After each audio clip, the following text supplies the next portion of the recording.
Yo, what's good, people? How are you today? Wow, Pretzel. It's so dramatic today. Stopping songs short, extreme volume changes. Another update. How are all of you?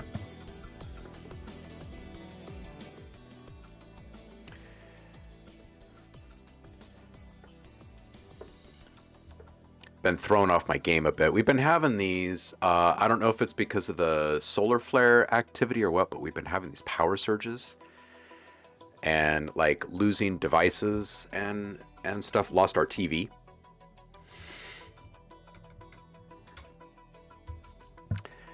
Yeah. So I'm feeling a little bit off my game this morning as I've been like kind of reeling from all of that and like as I'm touching things, figuring out like what is and isn't working. That's fun. Because I'll be making a trip to the store later.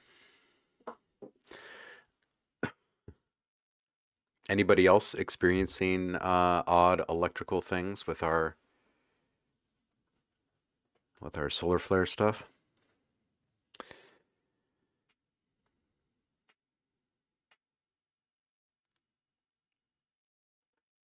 So, Heidi, you feeling okay after your first shot?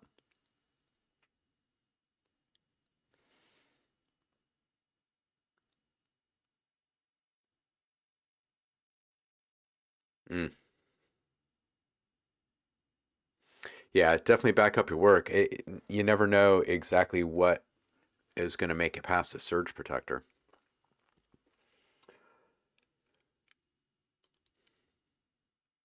Yeah. Yeah, so that sucks.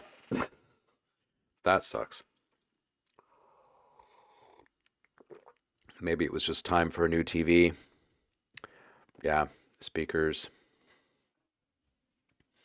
Lovely state of affairs. Oh, Javar, I'm assuming that these power surges are like somehow related to the solar flares. I don't know. I'm making assumptions here.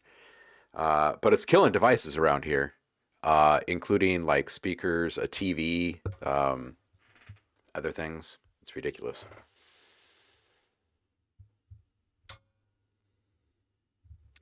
65-inch TCL from Best Buy, 500 bucks.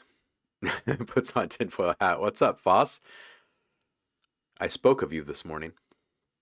Noel was having a stream. We were talking NFTs and stuff, and you came up in conversation. Hope you're well, dude.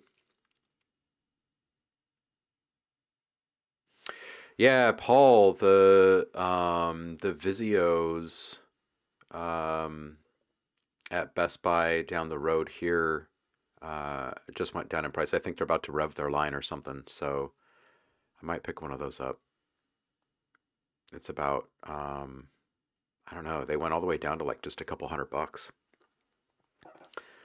So, fully connected backlit array, whole 9 yards.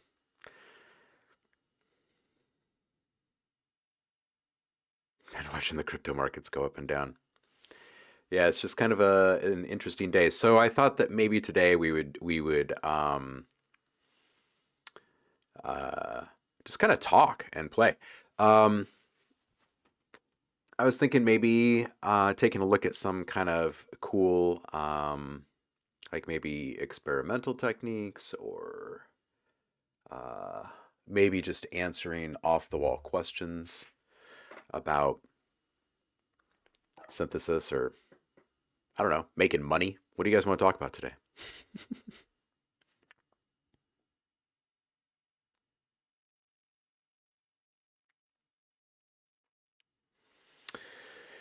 Uh, the native instruments and isotope.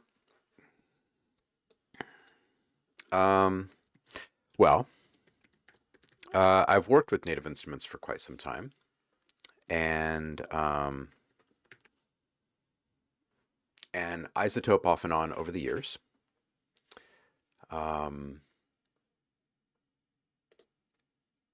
and I've always felt like both of them are Um, well, I've always felt that Native Instruments is like the Adobe of our industry, right? Like if you compare it to the other creative industries that have exploded um, with technology, like in the past 20 years, I would say that when it comes to photography and video and graphic design and that type of stuff, um, if you're anywhere in that sector, then you've got the Adobe Creative Suite going back to the very beginning.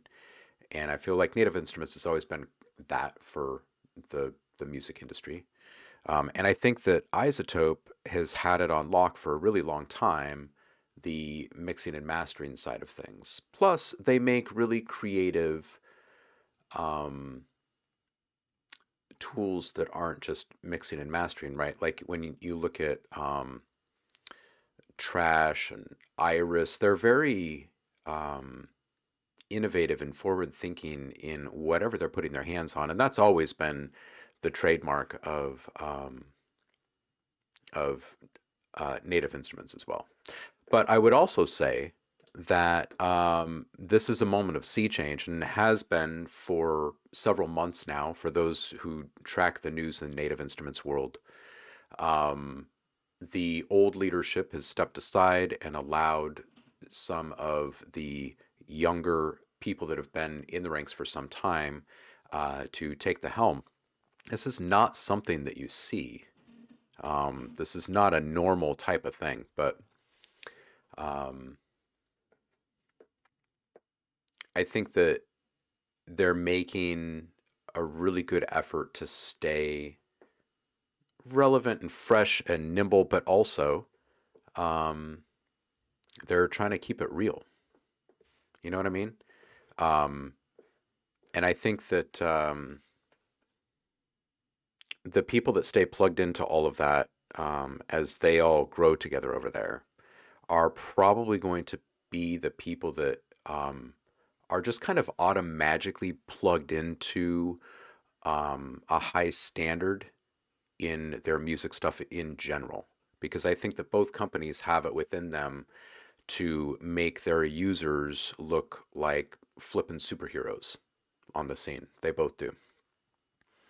And I think that there's going to be a lot of just kind of neat, kind of magical tools that you'll be seeing slowly trickle out in the coming years from both of them that will just kind of manage things in your projects and steer you towards the sounds that are, in line with what you're creating and whatnot. And I think that it's just refreshing to see um, folks like this come together in that space instead of continue to compete. Not that those two have ever truly been like in direct competition with one another. I think they're very complementary. But it's a very dog eat dog industry, and you see all the time people get swallowed up or partner and then one of them disappears or whatever. Um, so I'm eager personally. I'm really eager to see what comes out of all of it. So. And just being someone that's been on both the outside and the inside um, with the companies, I would say that I have more confidence in them than most to navigate these waters the right way. I will put it that way.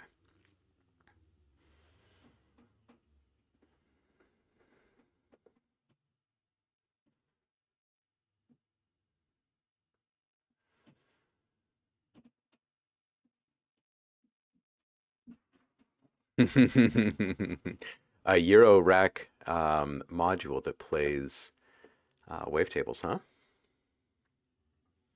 Serum inspired Euro rack modular wavetable synth. Very nice.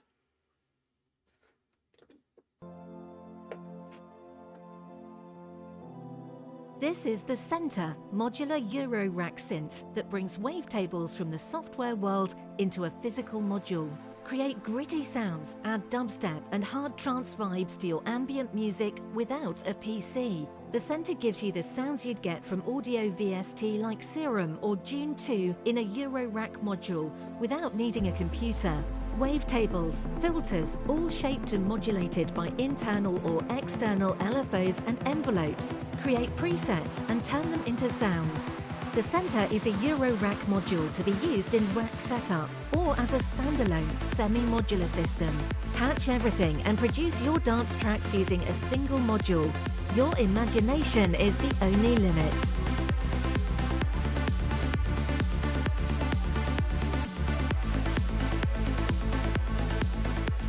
We built this synth in our hometown, Hong Kong, and it's designed for music lovers of all ages and skill levels. From playing around with it on a sunny day to producing your next masterpiece, we aim to be at the center of your next track. Hi, my name is Dodi and I made this Eurorack wavetable synthesizer. Enjoy the incredible sounds it makes. Thanks. That was awesome. It was nice to meet Duty.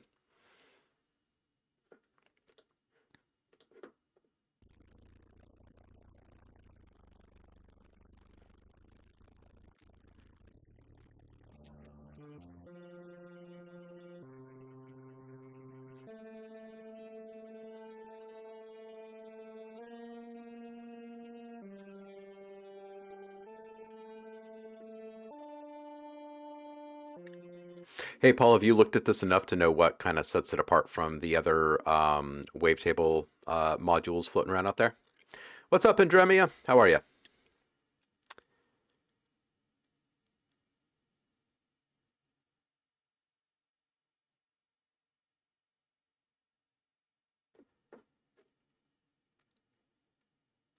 Yeah, Zamir, it's good call there. I think having isotope, it's tough hearing so many people bag on high quality tools. Um, uh, Imagine, if you will, if all of our plugins were actually hardware. I don't think there would be many people saying bad things about using isotope hardware um, on a mix or a master. Uh, but for whatever reason, in our trolling, flippin' culture online, um, people love to just say really harsh things about tools that other people are using to great success. And I've always kind of secretly wondered, quietly back in the corner, if all of these trash talking people are upset that their stuff isn't sounding that good that easily or something. I've never quite understood it. I get it that, presets don't do it, but these companies don't make stuff for people to use presets. Presets are examples of what it can do, right? Um, so yeah, Zamerits, dude, go for it. I use isotope all the time. Oh, Foss, I'm sorry you've been down, dude. I'm glad you're back up to 100% though.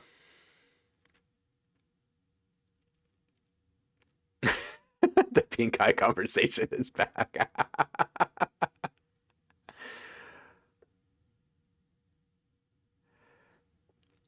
Yeah, Foss, similar for me. I get my second shot in a few days on Saturday. I got my first shot a few weeks ago, and I had a sore arm for like a couple days, and then thought that I was all right. And then, like after another day or so, I felt like crap for the rest of the week.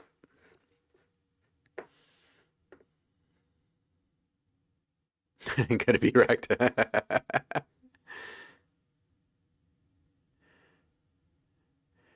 Yeah, same Foss. I have no idea if it was from the shot for me either. I just know that we've been in lockdown. I haven't exactly been around people very much.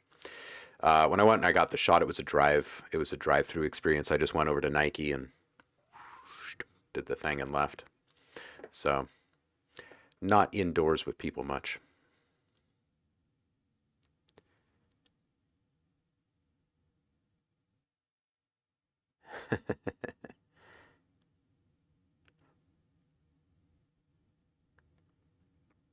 The duty synth. No worries, Foss. Enjoy the lurk, dude. Glad you're feeling better. Will, Zev is in the house, everybody. How are you, dude?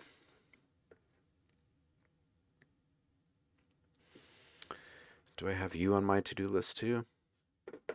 Yes, I do. Techno. Okay, cool. So many things on the to-do list. Ooh, on the Sonic State stream. Well, that's cool because now they're going to get a bunch more traffic. That's awesome. Nice, dude. Enjoy the morning walk. It's shaping up to be a really nice day out today. Up here.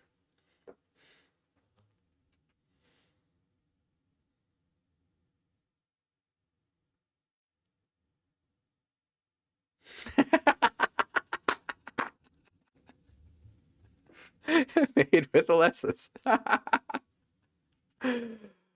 Oh, massage your arm vigorously right before the shot. It works. Okay, I will try that. I will try that. What's up, Eric? How you doing, man? Yeah, I love all the cool modular stuff that's coming out now. That's wavetable capable and stuff. That's great. So, what are we going to talk about today, you guys? I think you guys should riddle me with questions of some kind. I saw, Saf, you were saying something about seeing something on SoundLister, and something came up about a job for podcast editing, but don't have any experience in podcast editing. So here's the thing, dude. If you know how to clean up dialogue, then you know how to podcast edit. Like it's really quite that simple. What you should do is probably go on to like Freesound or something like that and download just random dialogue from people. You can go on to YouTube and find random videos of people like talking to each other with, room noise and stuff, and work on cleaning it up. Like you can find practice material all over the place.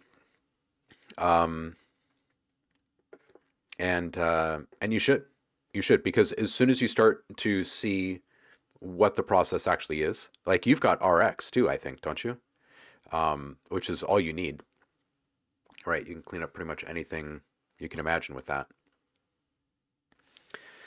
So yeah, I encourage you to do it, because there is, and not even on SoundLister, but like everywhere. If you go on to Upwork, it's all podcasts. Like if you were to get into dialogue editing right now, you can make a career out of it, at least for a short while until AI dominates the space. But podcasts right now are exploding. I mean, we're talking billions of dollars being put into just startups of podcasts right now on massive networks. So like one network might be launching 300 new podcasts in the next year. You know what I mean?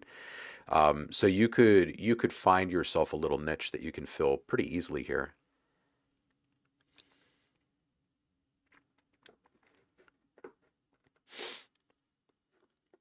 What's my favorite color? Oh my gosh, Heidi, it's unfair. I don't know. I don't know. I don't know. Gosh, that's really tough. Nature. Purple's always been a favorite. But yeah, I've never, ever, ever been able to have a favorite color. I've never been able to nail down. It's like asking me what my favorite music is. It's an impossibility.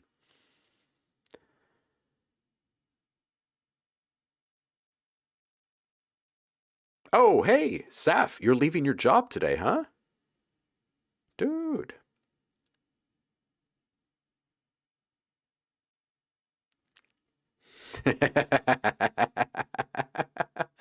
It's funny. Isotope will get you into that job, and eventually they'll take you out of that job.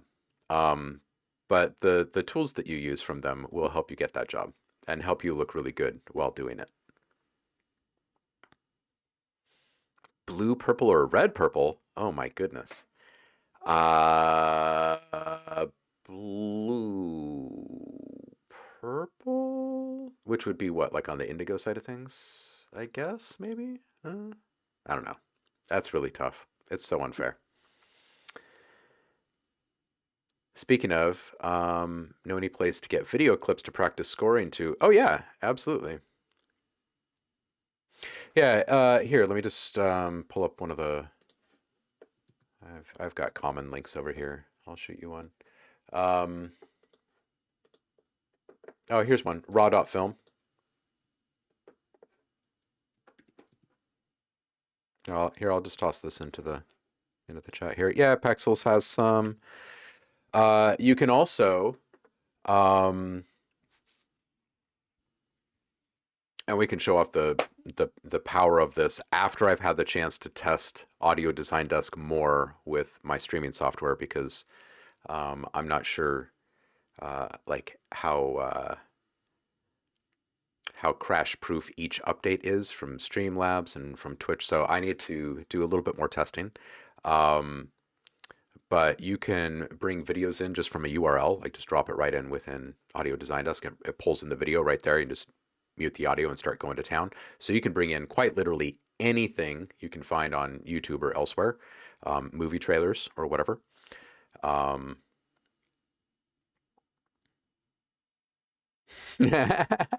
You know, my favorite color, Heidi, when I was young, changed daily. Like every single day, I would answer that question differently.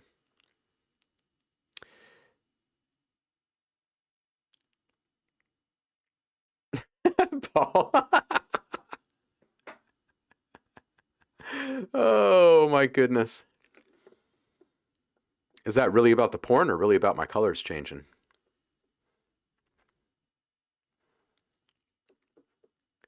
You thought it might be indigo. Fave is coral pink. Never heard that answer, really? Yeah, no. My favorite music has changed daily, and my favorite color has changed daily. Your fave was yellow. Oh man. That's one of Nico's favorites. And he says it in such a unique way. Yellow. Yeah, yellow. I can't even do it. It's freaking adorable though. Just slays me. But Nick, getting back to this, if there was one thing that you could easily start doing, um, just straight up freelance on Upwork or whatever without having any major experience, it would be podcast editing. It would be dialogue editing, because you don't have to deliver anything creative. You have to deliver something that's technically sound. And it's a very easy judgment call for someone to say, this sounds good or it doesn't sound good in regards to cleaning up audio, like spoken word, right? Dialogue. And there's usually like editing in intro, outro music or whatever, but honestly, like you're going to set up a template in your very first project and you're never going to do that stuff a second time. You're just going to drag in a new recording clip, maybe it's 10 minutes, maybe it's an hour, whatever. You toss on your, if they're using the same gear and they're working in the same space every time, you toss on your noise gate and everything, and you just save your whole project. You save your channel strip, you save all your presets, and you just go back to that same project each time, take out the old audio file, toss in the new one, save as, right? Just an iterative workflow. And the presets manage most of it for you. So your repeat business is actually your easiest business. And the more clients you bring on, you're not actually increasing your overall workload, or at least work time, as you're onboarding new people alongside your repeat customers, right? Because your repeat customers, your time spent, your time invested on each order coming through your queue goes down over time, and eventually it becomes automatic. Um, as long as everyone is kind of in their consistent workflow, which most people do, they settle into a routine and they do not deviate from it. And that helps greatly. But you can quickly build up clientele that way.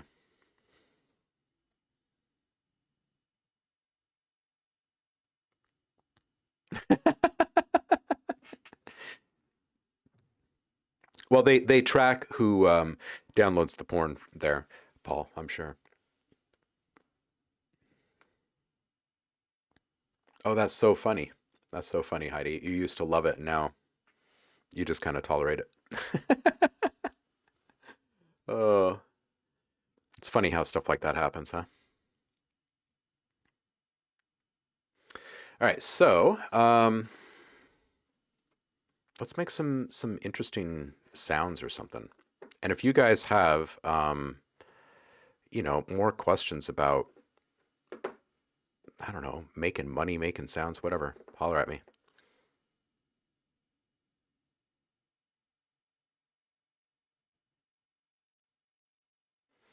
Oh yeah, the 303, Eric. Yeah. What should we play with? We could dip back into pigments, because I have not played with it nearly enough yet. I would still like to figure out exactly what else we can do with all of this. Um,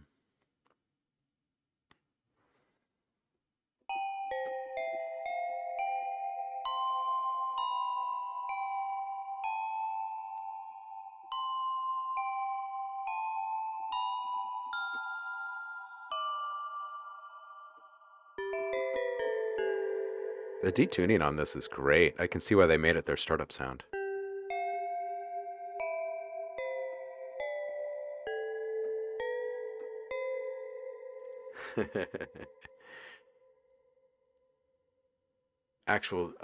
Okay, so yeah, totally the yellow smiley face. Absolutely. Javar saying, yeah, I haven't really found anything that would equate to an actual typical movie sequence. The archive stuff generally is complete film, so already has music, so you can't separate it from the dialogue, etc. Raw film is great for scoring, just a feeling. Right, right, right. But they're pretty limited in the range of story they tell. Okay, so there's a trick that you can use, Javar, for a lot of movie trailers and stuff.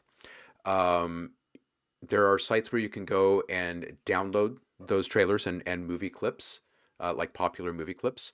Um, um, it's interesting because I believe the movie industry allows this for like home theater testing and stuff like this. Anyway, you can download in various mixes, and if you download the surround sound package, you bring that into your DAW and you mute everything except for the middle channel, the middle, the center front channel, and that's your dialogue channel. And then it works like on 98% of everything. Um, and then you get rid of all the sound effects and music, and you've just got your original dialogue in there. So there you go.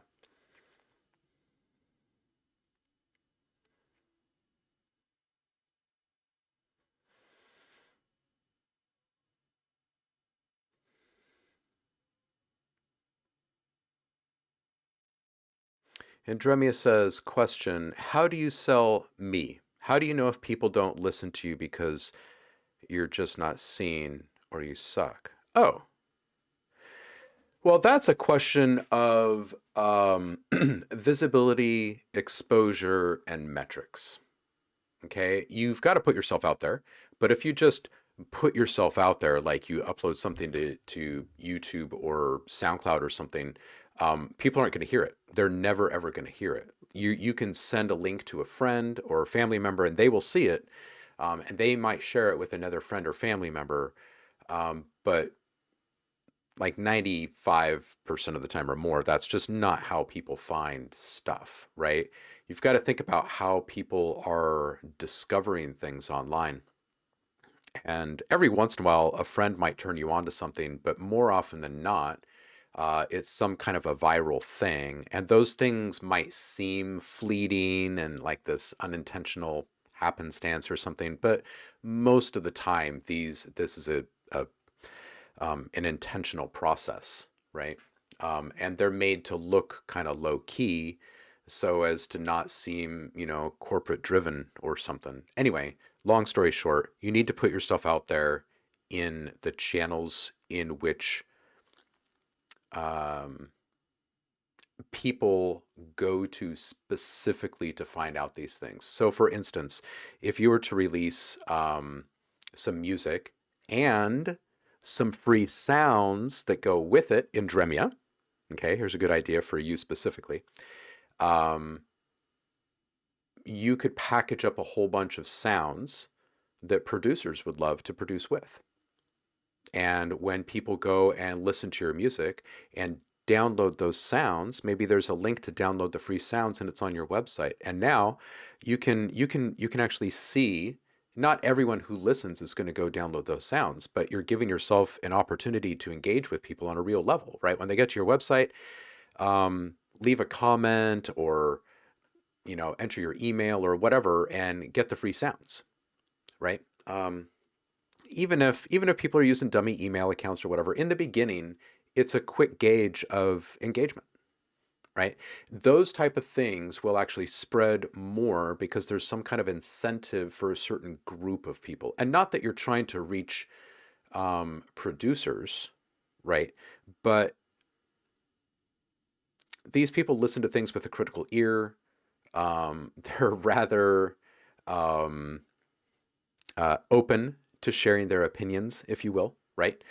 So you get an interesting cross section of interactions, and then this invariably, this always fuels creative ideas for how you can reach the average person, and not just those people, right? But you need to become savvy in where you're making your announcements, right? Uploading something to SoundCloud and then announcing it on your Facebook page or something isn't going to do anything, right? Anytime you post to Facebook, a very, very, very small percentage of people actually see that in comparison to what number of people you think will probably see that. And it's all part of Facebook's BS. It's atrocious.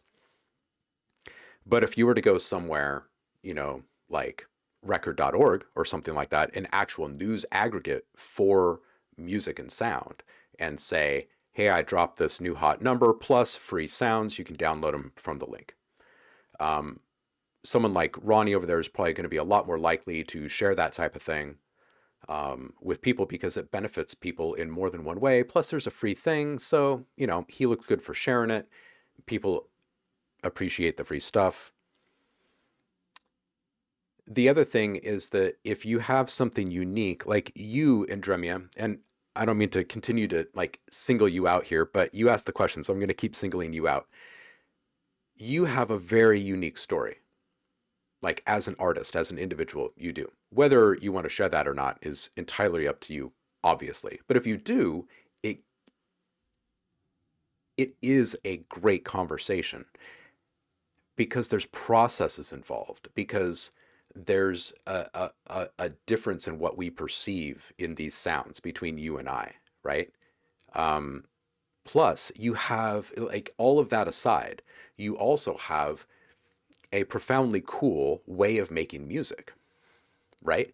And all you need to do is put yourself out there a few times consistently in a channel like that, and you're going to start getting contacted by people, right? Just because they're going to find it so interesting because there's a couple of different stories happening here, right?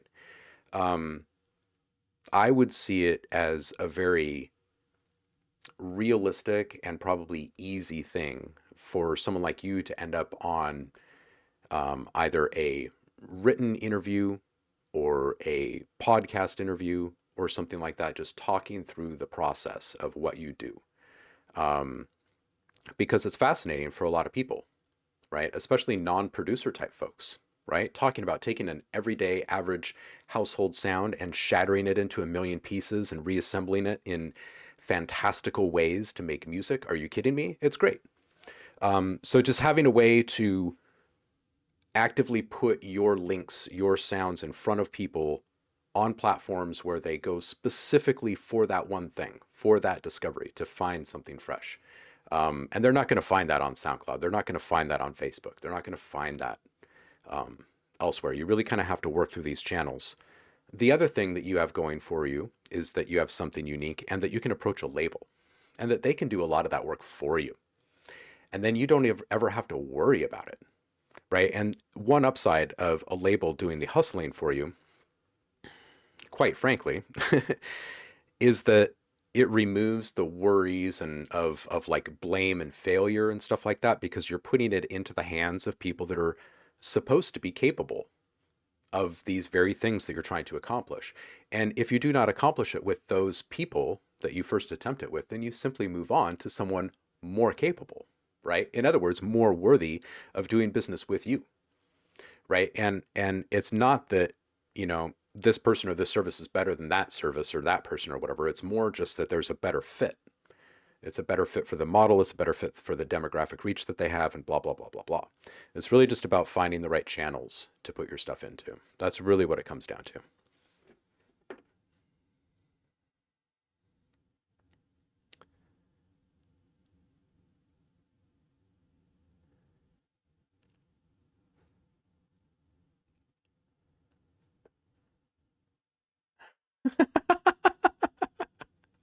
Cherry Audio has your number, Paul. Ooh, Zamertz, you scored a movie competition with it. Nice, dude. I find purple to be inspiring. Purple. Nate, welcome, dude. How are you? Anyone else noticed that Netflix trailers are basically Native Instruments Rise and Hit? A lot of them are, huh? Nate, it's good to hear that you're working on this yourself, dude. Grape Tootsie Pops. My color puff's definitely determined by the candy I was eating it for. That's awesome. Nice. Ooh, Dragon Age. Nice, Nate.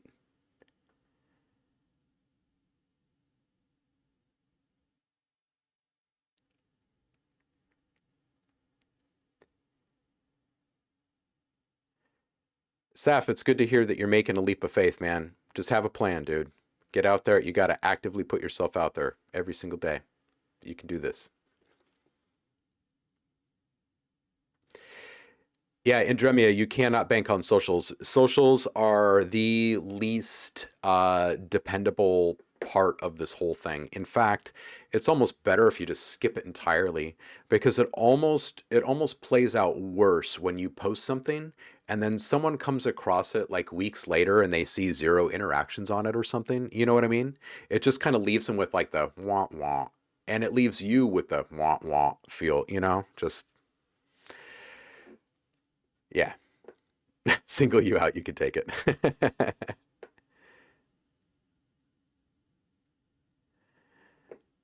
Saf, Nate has been putting in the work, man. He's been very passionate about this from the very beginning.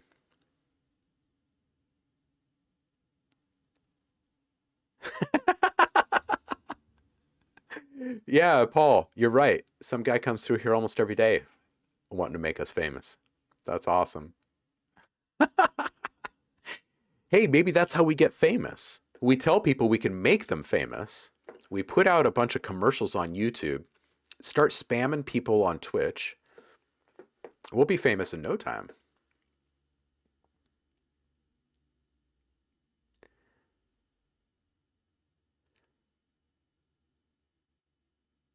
Yeah, as Paul says, dream big, but aim wisely. That's nice.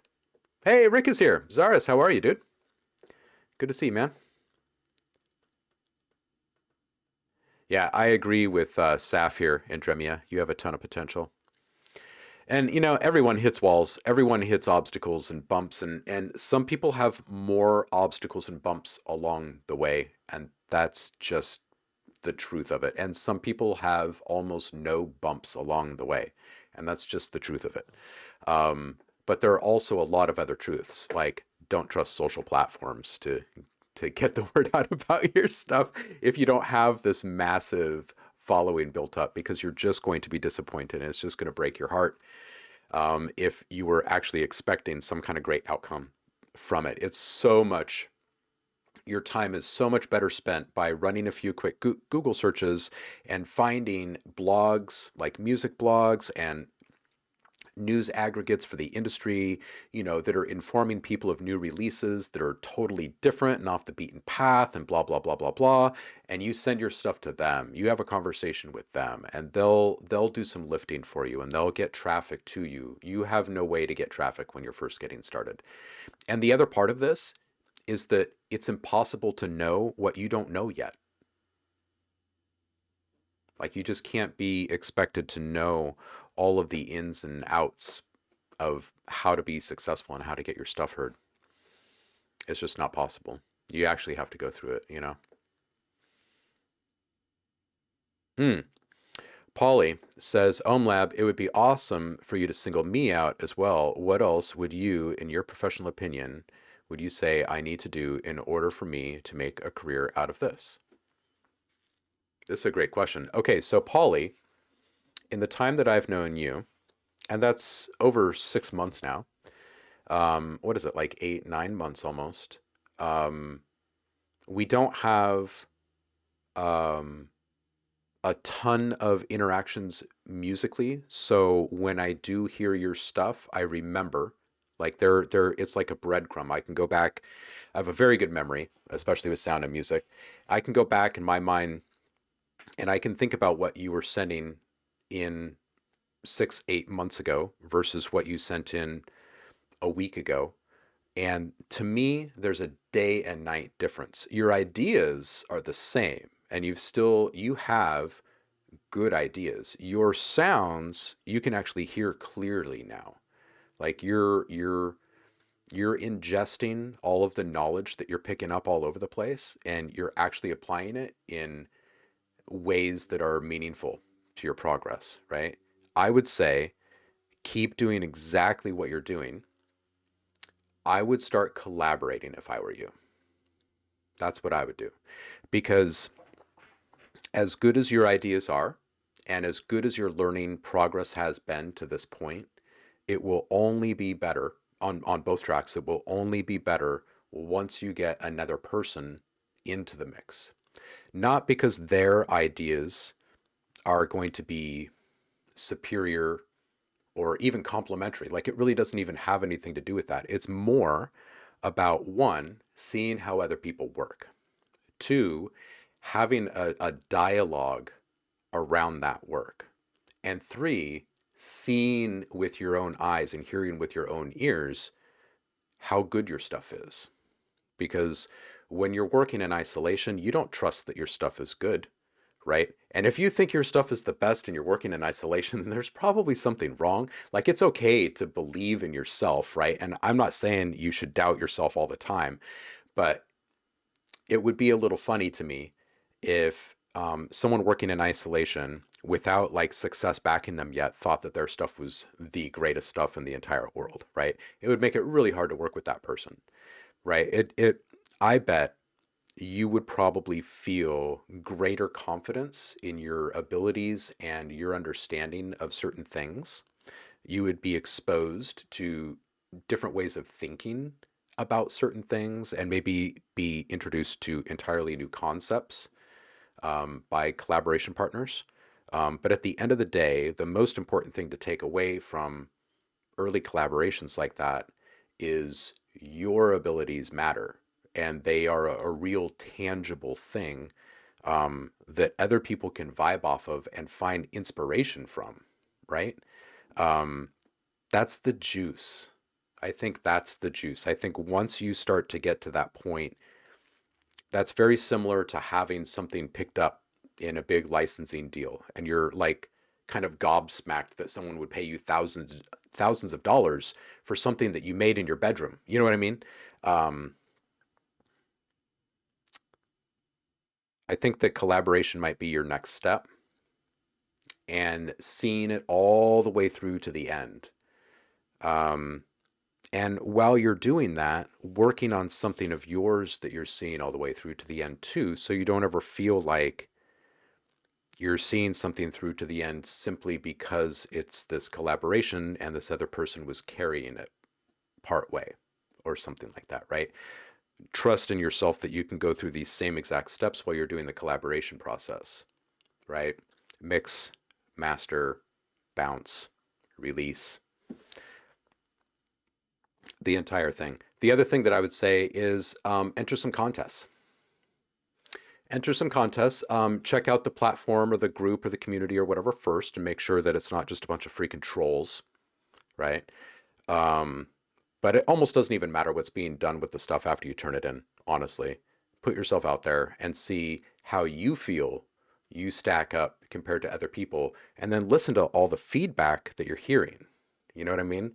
Like doing a beat battle and hearing what the community has to say about your stuff. I think that those are things that are just going to reinforce the confidence and ultimately your swagger in all of this, which you're worthy of. You can have some swagger in all of this. But that's what I would say as far as like next step for you. Um, in your professional opinion, would you say I need to do in order for me to make a career out of this? Okay, so then the next logical thing to do is to ask yourself, what is the career that you want to have? Like once you find the confidence, right? You have to have the confidence before you start approaching people. I sincerely believe that because they believe in you. You have to believe in you, or else it's not going to work. You're going to feel the imposter syndrome just like everyone else on day one, but it's never going to fade, right? So you got to tackle that first. So then my question to you would be, what exactly is your career in music? Do you see yourself as being a producer of content for someone or something else, or are you seeing yourself more as a recording artist, or where do you fall in the food chain, so to speak, right? In the entire ecosystem, how do you fit in?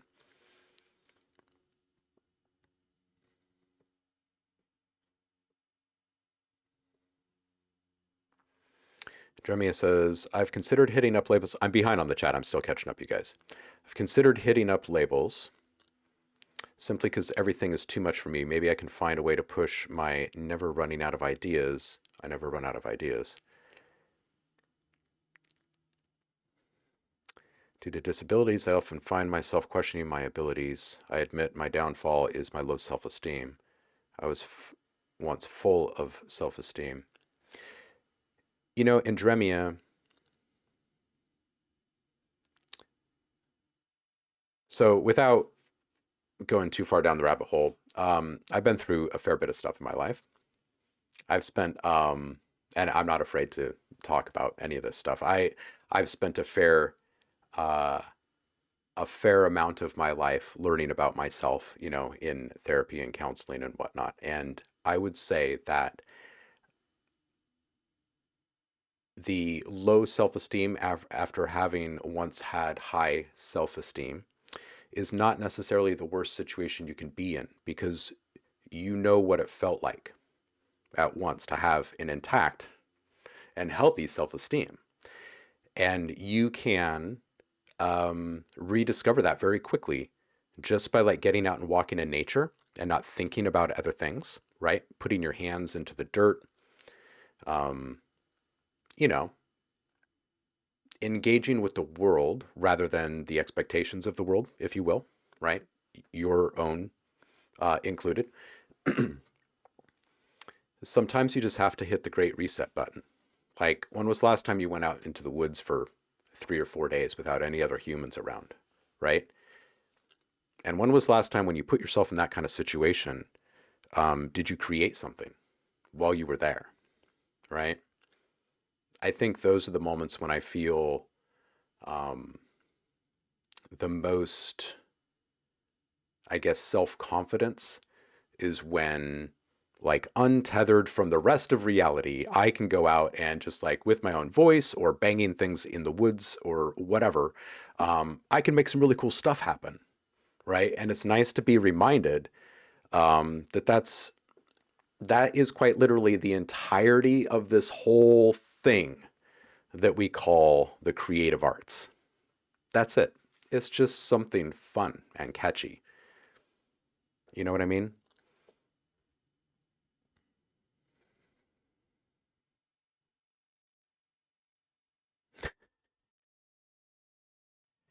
Yeah, finding the right place to talk, get your content out, find labels that understand what I do. Yeah, exactly, Andromia. That's it. I only things to my OhmLab chat. You only send things to your OhmLab chat? Is that what that is, Javar? Andromia says, I don't really want to go to the label route, but it's too much for me to handle everything.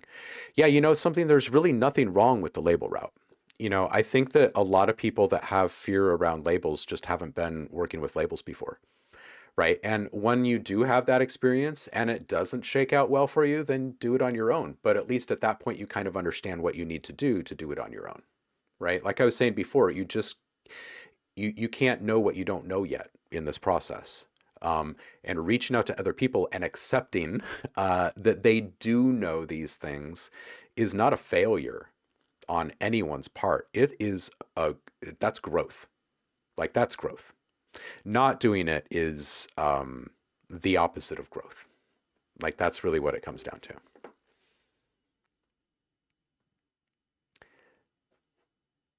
Spider sounds. Everyone loves spiders. Tremia pulls out flamethrower. I love spiders. Saved a spider recently, says Heidi. Well, I'll tell you what, I find myself carrying so many bugs over to the sliding glass door and letting them carefully outside with a small child around. It's like, Papa, there's an ant on the table. I'll be right there, Nico.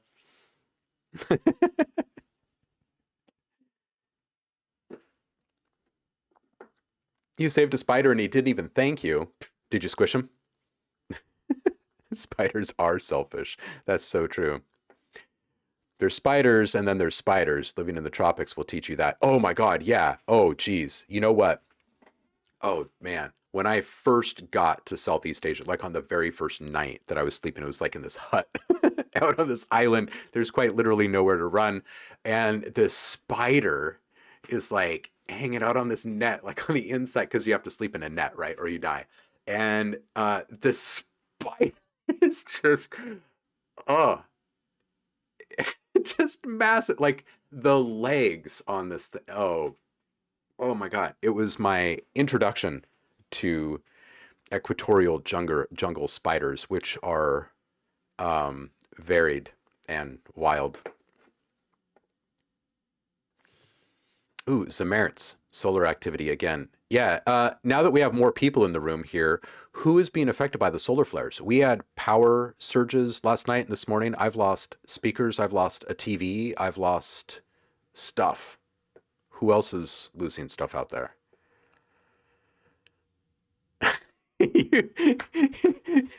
Rick saves spiders nearly every day from his cats. Cats need that spider protein, man. That's how they see in the dark. Samarit says, yeah, I get way better feedback from competitions and producer-specific platforms where they tend to hang out. Yeah, Zamerits, and in a place where people are cooperative instead of competitive in those competitions, right? When there's a community built up around it, you know what I mean? Absolutely.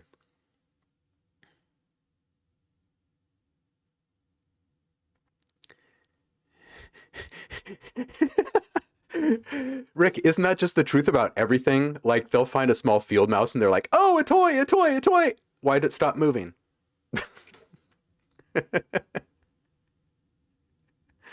Oh, man.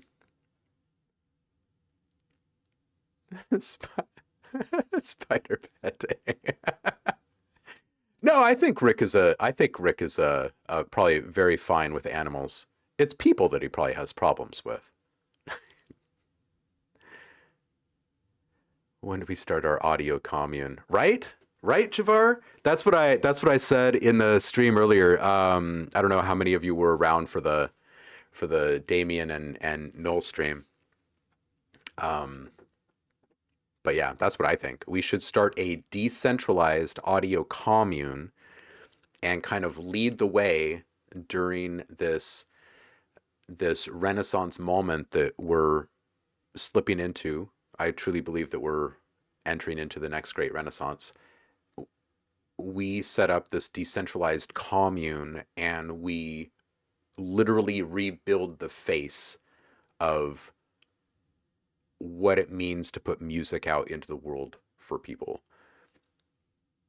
Andremia, I think it was you that described the experience of uploading a track and seeing instantaneous stats, downloads, cryptocurrency hitting your account, all of it. Yeah. Ooh, Paul says Craigslist.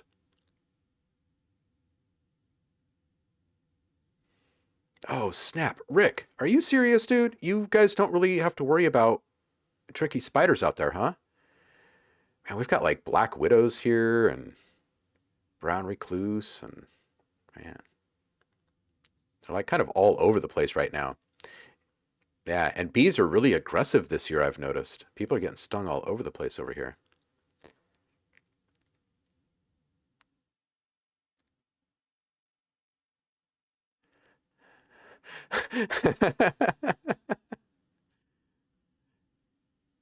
Yeah, Australia has scary ass crawlies for sure. Indremia, you cannot ignore disabilities. Like I hear exactly what Saf is saying. Like, you know, you put labels on yourself and then you start thinking differently about yourself or whatever. But what people don't understand about disabilities and handicaps or whatever you want to call them, whatever you're most comfortable calling them, they are real. I woke up once. So I was a complete jabberjaw when I was little.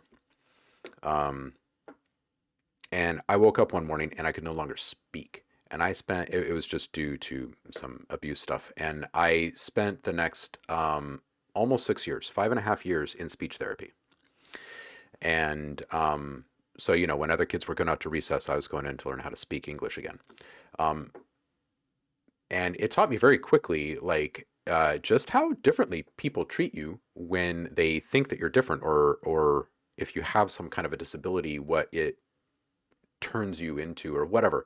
And then there's the other side of the coin, like what you have to admit to yourself, what you know, like what you can and cannot do in the day to day, and you've got to be really flipping honest with yourself and realistic about it, or else you're not going to be able to do the stuff that you really want to do. You know what I mean?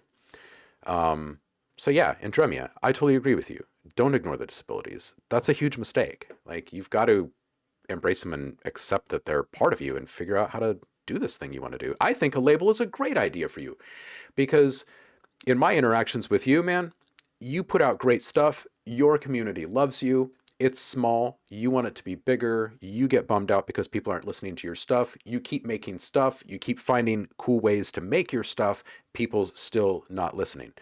If you put a label in there, they find the people to listen to all the stuff that you want to keep making. And then you just keep making the stuff. All you have to do is find the label that says, you make some really cool stuff. I would like to share this. And I'll tell you what, if people out there are worried about what a label is going to take from each sale, I ask you, how many sales are you making right now?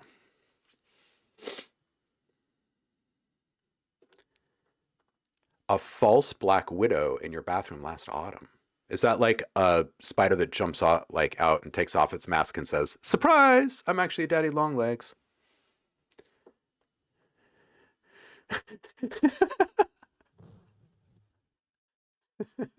For every spider you see, there are 8 more you can't. Oh man, Paulie, you bet, dude.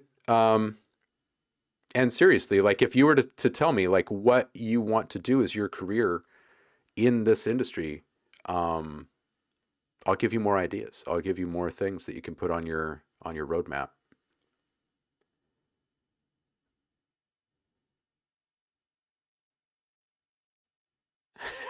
Yes, Australia is basically just full of animals that want to kill you and eat you. Yes. Oh my God. Spiders that are covered in fur and smoke cigars.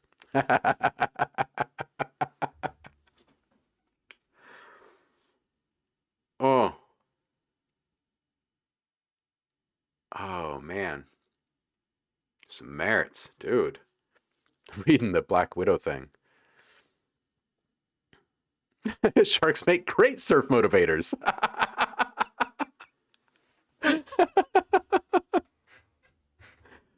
Oh man.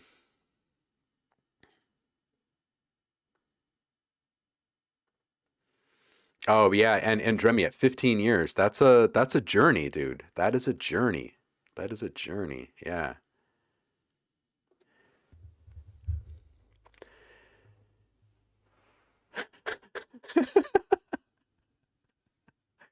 Eric basking sharks like they just come and they're like just hanging out and then people flip out because they're racist against sharks. Oh, now here you go. If you are a performer and you want to make money, buy a bar. No, but seriously, if you are a performer and you want people to hear what you do, go out and play it. So when this pandemic ends in Dremia, where are you? Is there anywhere in your neck of the woods where there's an open mic night? Like, especially for people with laptops and stuff, making bleep bloops and stuff.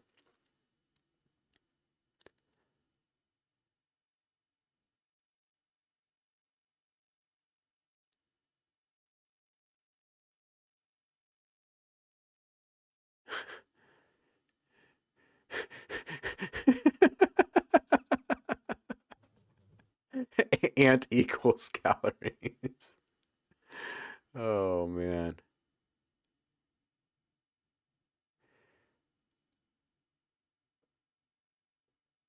I am so far. Oh, wait, actually, I'm not that far behind on chat.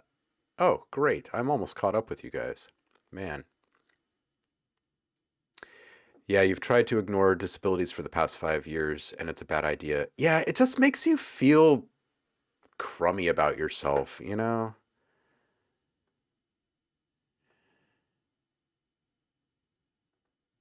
Yeah, and yeah.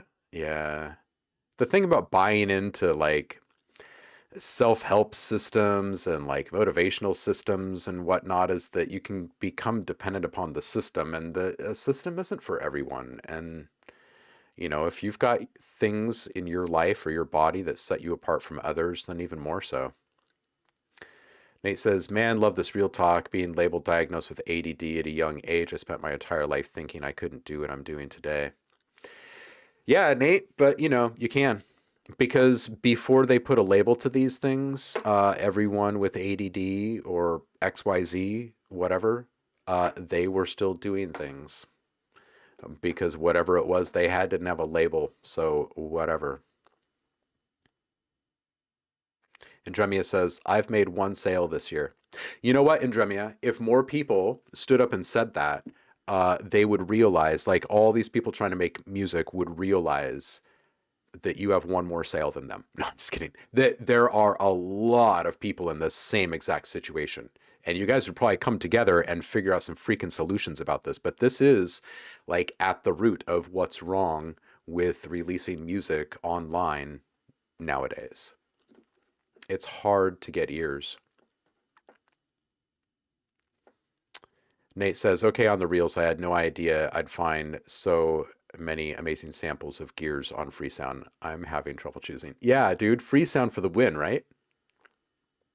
So Polly says, recording artist producer is what I'd like to do in music. Okay, so Polly, you need to collaborate a lot, okay? Because one, if you're a producer, that means that you're producing, right? You may not always be producing your stuff. You might be helping other people to produce. But if you want to be a producer, which means you do everything, right? A recording artist goes in and records. Someone else does the mixing. Someone else does the mastering. Someone else does all the other stuff, right? But if you really want to be a legitimate, like, crack producer, then spend time with other people and get to know their craft and ask questions and be really flippin' vulnerable and be really flippin' transparent, because sure, some people might poke holes in what you do and other people will say, oh, that's how you do that. Well, let me show you how I do that. And all of a sudden, eyes are open, light bulbs are going off. You're having flippin' moments with people. You know what I'm saying? Those Those are these little moments when the static electricity happens in our business. And you will find many people that you rub up against, and then just for whatever reason, whenever you come in contact with them, you can just like connect, and you can make stuff together, and you trust each other because you have a shared history together, and you have to do something with them to have a shared history. So start the collaboration process now and look and listen. Like listening should be your number one superpower. Listening to music, but more importantly, listening to words, listening to the words that people are using in how they speak about their music and how they speak about what they think is missing in their music, or what they're, when they have a hard time describing something that you feel they're actually innovating. Like those are the moments that are most precious and powerful, right? Because as a producer, you're a problem solver, right? All you do is put out fires and save the day all day, basically, right? And hopefully melt minds along the way because you've got some serious ninja skills, right? But you've got to know how to speak other people's languages, right? Because we all speak a little differently about sound and what we're hearing and what we're not hearing. And that can be a really tough thing to translate in real time with other people. So the way around this, in my experience, is to become fluid across all dialects, right? So work with guys in hip hop and work with guys in pop and work with guys in country or whatever it takes, right? And I'm saying guys as a universal people here, right? Get as diverse a slice of life as you can possibly get under your belt before you start calling yourself a producer. And then you'll feel like when you do start calling yourself a producer, that you've really earned that title and that rank and position in your life. You know what I mean? Because you will have basically walked in other people's shoes. You will have seen how your secret sauce compares to other people's secret sauce and all the cooking methods that each of you developed to arrive at that secret sauce. You know what I mean?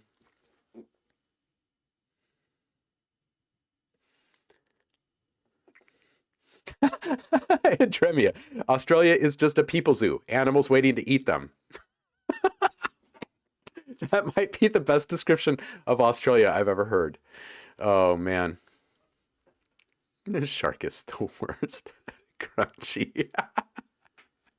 With caramelized onion. Oh, my goodness. Buying a bar is my go-to idea at 3 a.m. That's awesome, Will. Spider satay. The little peanut sauce. Is a family of musicians in Tampa. Mom and dad were big band musos, and the kids had rock fusion bands. They bought a small bar near me. Mom and dad's big bands pals had their Monday night sets, and the kids got the stage for the weekends. Yeah, that's great. That's great. And now everyone in town knows their name. Absolutely. Andremia says, open mic night would be great, but I'm trying to keep with being behind the scenes due to random issues that arise. Health is very random and unreliable. Okay, yeah, I can relate to that. I can totally get behind why streams work for you. But I'll tell you what else. Labels can help you with that too. They can drive traffic to your streams, right? You can have ticketed events and stuff. There are ways in which you can start to generate an ethos around you as a destination. You know what I'm saying? Not necessarily as a live performance or whatever. You as a destination, in that you have something unique.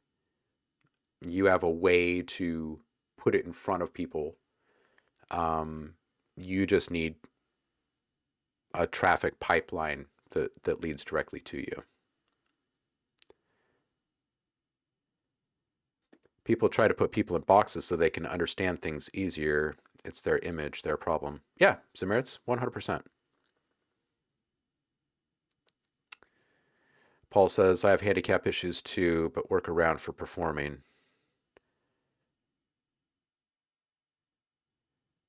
Heidi says ADD, so many gifted people fall under that label. Yeah, absolutely. And I mean, you can say the same thing about all sorts of stuff, you know.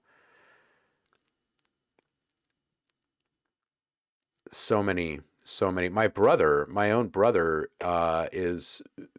is like completely colorblind and yet this incredible artist. He doesn't do art in adulthood, but when he was young, he was insanely talented. Dremia says, seriously though, you're right, Chris. I'm so grateful that I had that one sale. I still don't understand who is crazy enough. All the friends and supporters I've met here and other places, I'm in awe that I've met them. Just push buttons and sounds happen. People seem to be interested. Well, what you're not seeing though in Dremia is what came before the moment that you arrived to witness that exchange. There was a lot that happened before. You know, it's just like, and I don't know why. I don't know why I haven't really gotten the word out about this. I think because I really like the intimate, like small group feel of this. But like I've built these communities with like thousands of people in them, you know, and I mean, it was at the point where like I would post a picture on Facebook or whatever, and it would just get, you know, it gets shared to all these groups within minutes, and then all of these people would share it to other groups. And so now you've just got like, you know, it just, when, what am I trying to say here? Most of it just isn't even real. I mean, it's great that things can travel around so quickly and that you can see little hearts or thumbs up on things so quickly or whatever, but it doesn't actually, it, what does it count for? What does it actually do?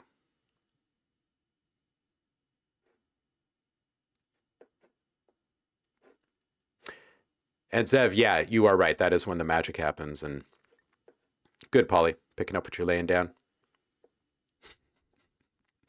Or as an old student used to say, you smelling what I'm stepping in? What's up, Shocker DMB?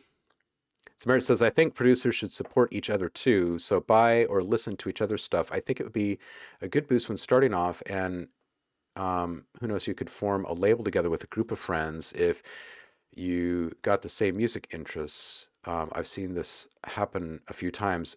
Zamerits, that doesn't just happen a few times. That's invariably how these things actually happen. And it usually happens with just a couple of like-minded people. And small industry secret, usually all the different bands on the label are actually just those guys in the beginning, right? It would be akin to like me and Will have been making music for a few months off to the side. It'd be like us having a conversation one day, like, I don't know, these each track sounds like it should go to a different label. I don't know where to send these. And we decide just to do our own thing. And then we realize, well, we just did our own thing, but nobody knows about us and there's no other artist playing with us. So why don't we just make each one of these styles a band on this label and no one has to know? And that is like the hidden history of the electronic music industry, basically, of labels anyway, right?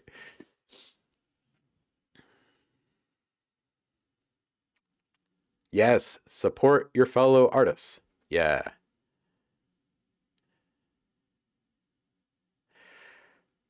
You know what we should do? You know what we should do? I'm having an idea. I'm having an idea here. Because I happen to know that it only takes a few purchases within certain categories and genres and whatnot on places like Beatport or whatever to like be up in the top 10, which is all it really takes to start getting some kind of momentum. But this can be the case elsewhere as well. And the algorithms really reward those who have really quick bursts in the starts, like upon release when activity happens. So what if we start putting something together here that is quite literally um, a like a little launch pad for people as they release tracks within our community. Maybe while people are, um, maybe we could set up like a little cheering fund or something, like each time something specific happens, we trigger a command and people kick a buck into the bucket. We track exactly how much is coming in on days when someone in the community is releasing something. We go out and we uh, buy copies of it and maybe even post about it on some socials or something, and then put a few dollars behind it to share it into some groups, um, right? And do for each other what labels would normally do for you in those moments of like those initial hype moments.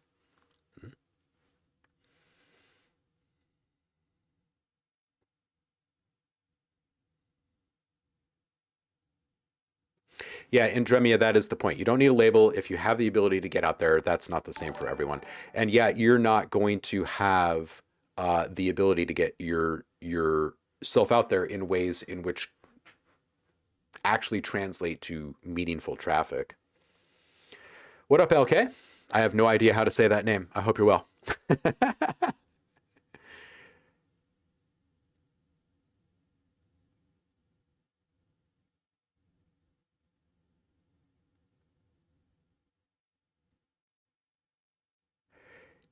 Yeah, and Zameritz is right that, platforms, people can use search to find what they're looking for or whatever. It's tough though. It's tough because you can't really what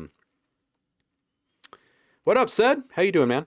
You can't really um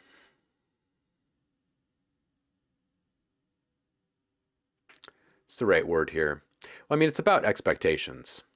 It's about expectations. Like I was saying before when I was putting Indremia on the spot, is that if you put all the expectations on yourself and you're putting your stuff out there on your own, and you're going to fail, you will fail, and it's going to make you feel like crap, and you're going to want to give up because it's you that failed in that situation, period. But that's not the reality that it needs to be, because when you're putting the expectation on someone else has created a business model quite literally to do the things that you struggle with in getting ears on your music, getting traffic through the door. The conversions will happen, whether that's a clicking play or clicking purchase. The conversions will happen when people find the stuff that they're drawn to. It's your job to find the right fit for your music, and then it's their job to drive the traffic for you so you can go back and do your work and make the magic happen. You know what I mean? K Cryptid, thank you so much for the follow. Appreciate it.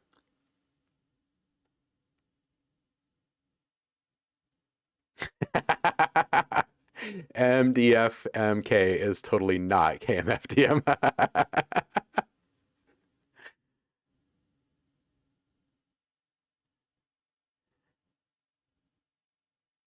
If you have a set of electronic ambient experimental, come to Nick's garage to stream. Yeah, I still need to check it out live, Paul. Having a kid changes things. Seth says, yeah, I was labeled ADD, OCD, and autistic all in one. I believed what I believe, but then I didn't really care after that. Yeah, that's as long as, like, it doesn't really matter what you call you and what other people call you, as long as you know what you are and what you can be and what you can't be, right? And when I say what you can't be, I don't mean that you're incapable of it.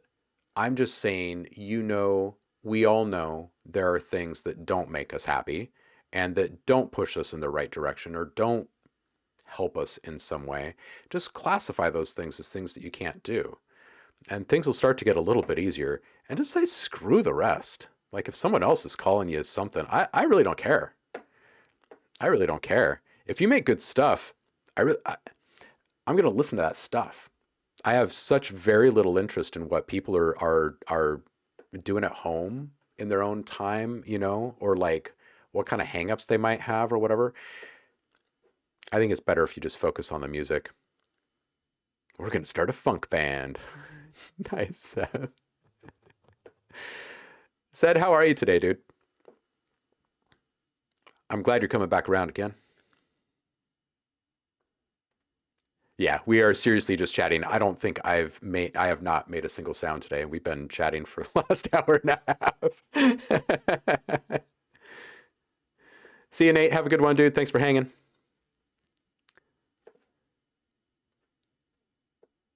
Paul says, this reminds me of the collection of music I have from my Paris pals. Let's gather up the monthly sound pack submissions and put those out there.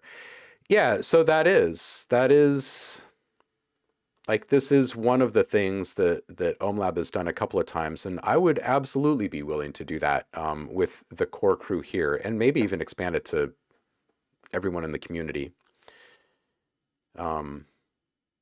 eventually. Said, what is your news? 0.2021 is released. Nice, dude. Nice.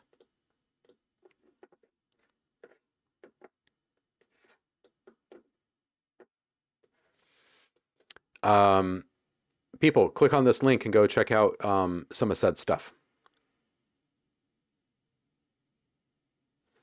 I hope we get to the point with Twitch where we can actually, and YouTube, because it's not just Twitch, but we've got to be able to start playing music from our community members.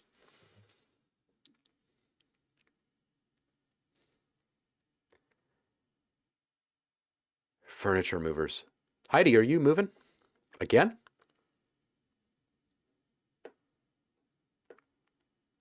Speaking of sound pack submissions, who's doing what with the sacred sounds out there? Anybody have anything you want to share today? I'm hoping that you guys are over there creating fun stuff. Don't forget that if you have a current subscription here, that you have a free sound pack waiting for you every month.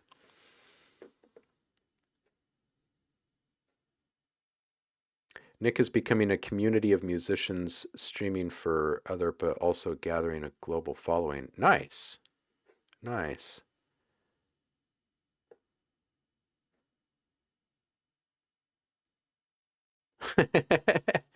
Well, Saf, the thing is that we've all got something.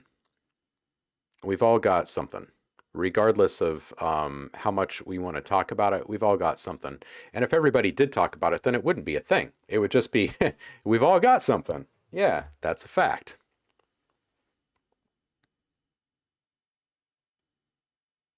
You bet, Polly. Ooh, upgrading. New bed, huh? I think I made it to the bottom of the chat finally. Man, it took me forever. Started talking about some stuff.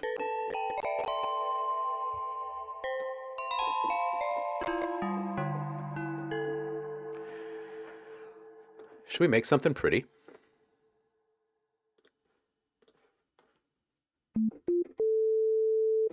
Should we just start off with the harmonic, maybe?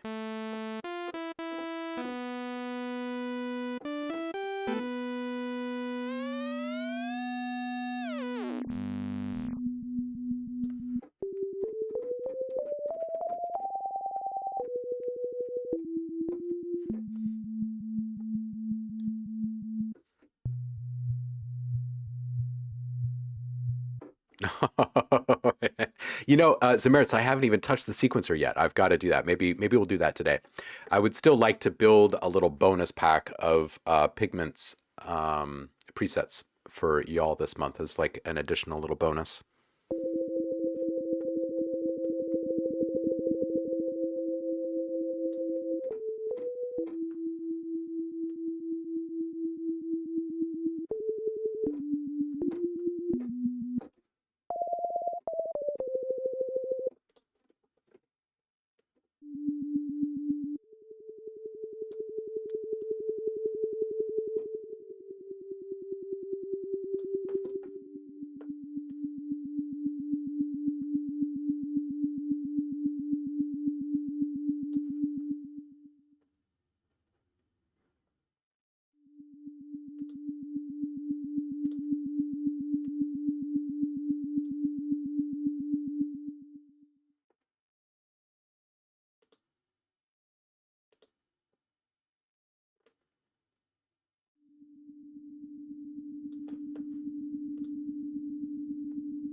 Saf, you got to leave the nest sooner or later, right?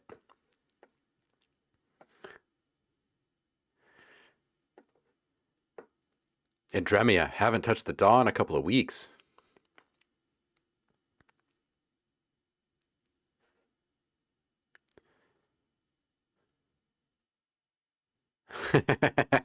Yeah, siblings are the trickiest, right?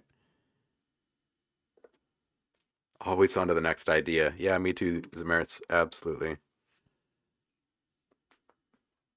Finishing tracks is a skill. You do learn to push through. It's like a workflow.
Maybe not these. Let's do. Let's bring in something from Sacred. We were just talking about Sacred. Let's bring something in.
All right, how do I do this again? I press this little button here. There we go.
We're starting to dip into that really short form delay stuff. Saf, are you still here?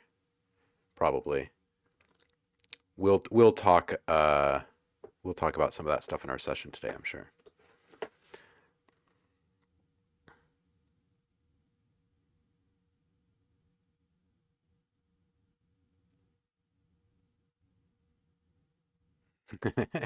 Releasing is another story in Dremia.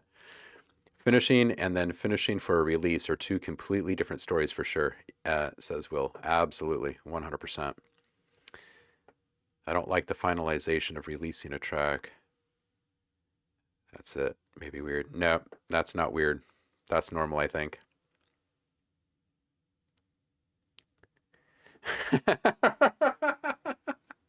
I have about 100 songs to be remade since my skill level exceeded my I'm willing to release this level. That's awesome.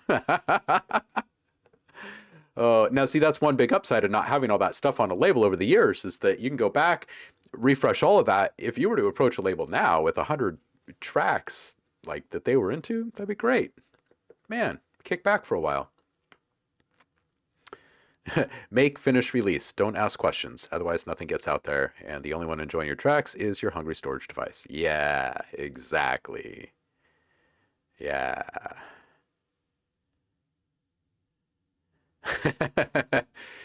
Paul's going to bring something for us on Friday, it sounds like. Heidi is not afraid of hard work. Soul says, create, finish, finalize, release, repeat. Tom, what's up? Masters by Iggy is here. Nice, dude. Always nice to have a little time for Twitch. We're just mostly chatting today. I just quite literally touched keys for the first time on a sound just like for 2 minutes or something just a minute ago. We've been talking nonstop for the past couple of hours almost.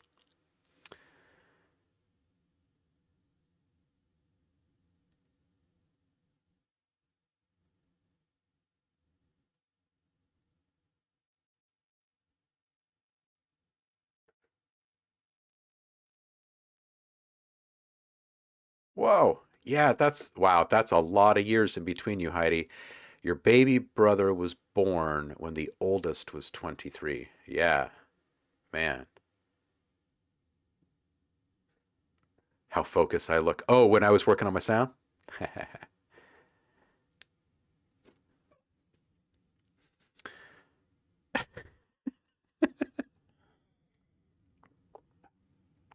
In Dremia, you always know how to make me chuckle, man.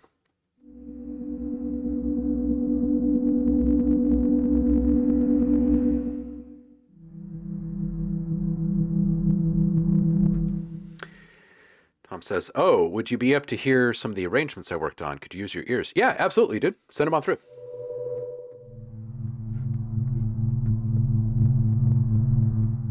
All right, let's not. No, let's do a reverb here.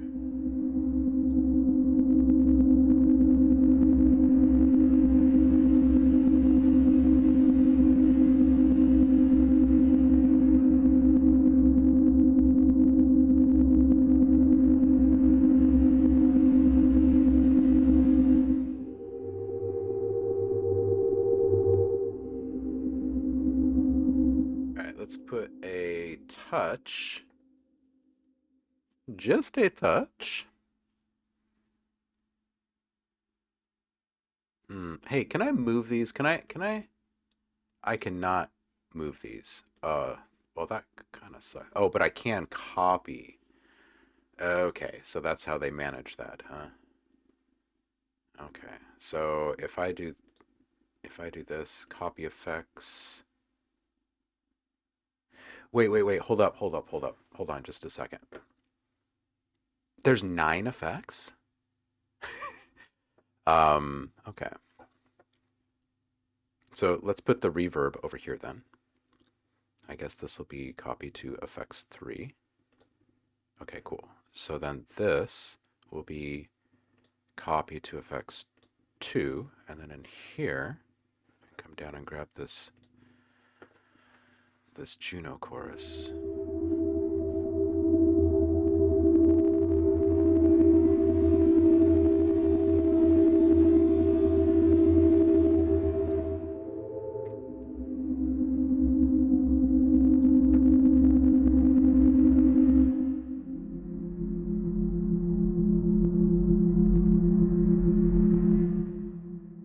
Okay, so then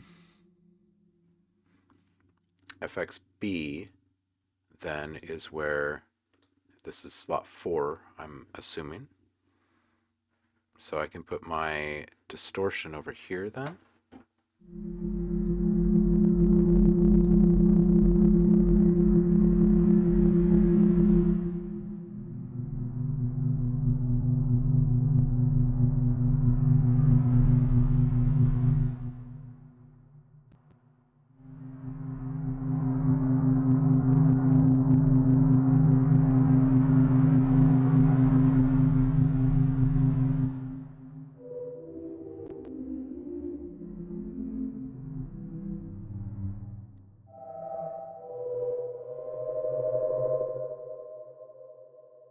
Ooh. If the great Cedric were to team up with some Mertz, what would they make? See, this is the beautiful magic of community right here. Ooh, Timeless. 3. I have not played with 3 yet. Fab Filter, right? Timeless.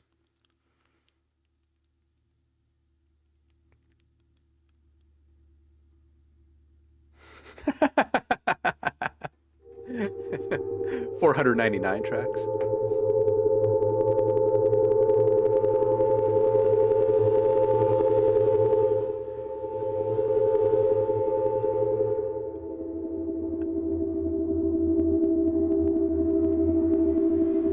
So wait, so I can continue to stack these up in series then, huh? Okay, so let's just play with that for a bit. Is there like a pitch?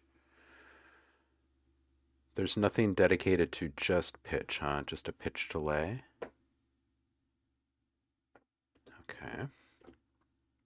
So then let's take our time way down and let's do time way down. And then pitch shift this. If we can put an LFO or maybe a, what's the function? The function is the flexi envelope, right? Yeah, okay.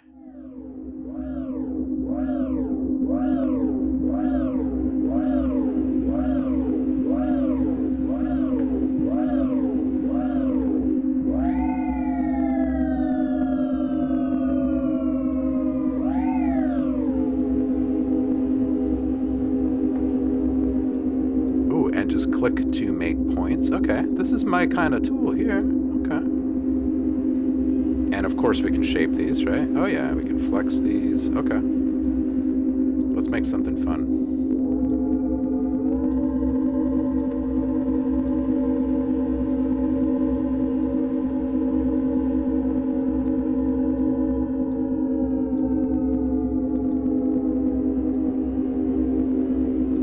Learning on the fly here.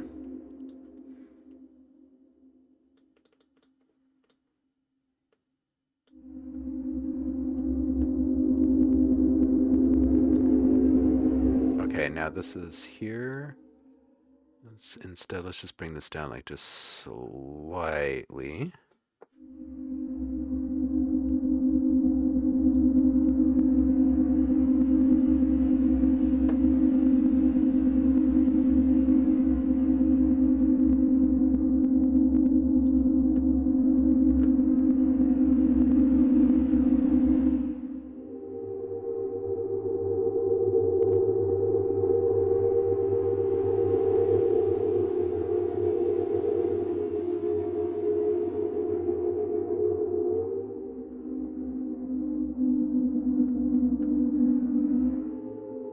Wait, why is this re-triggering every time?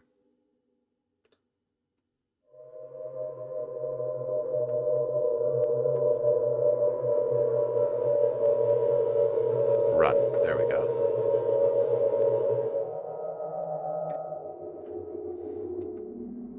Ooh, now that is some trippy stuff. Ooh, I like the scale. Hey, lovely.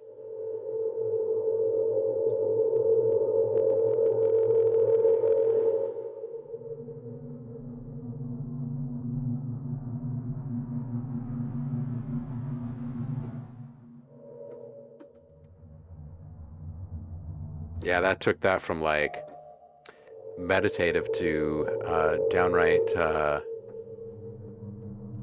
almost sinister.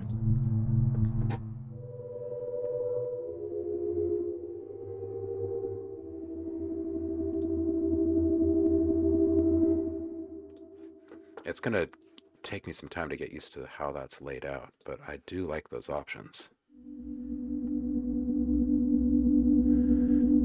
Let's get back into our synth here and play with our granular stuff a bit.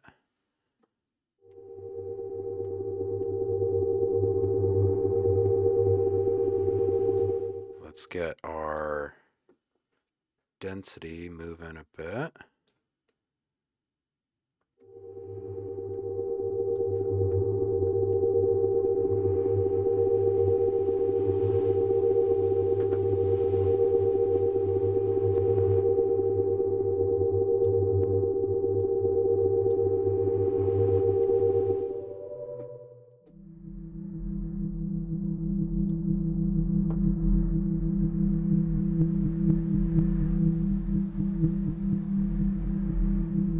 Okay, so we're gonna set this one. I can't believe we only have 3 LFOs. Let's do LFO1 on this one. Oh wait, that's a unipolar. All right, we'll set it up on 3.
It's amazing that we can modulate within this window position here.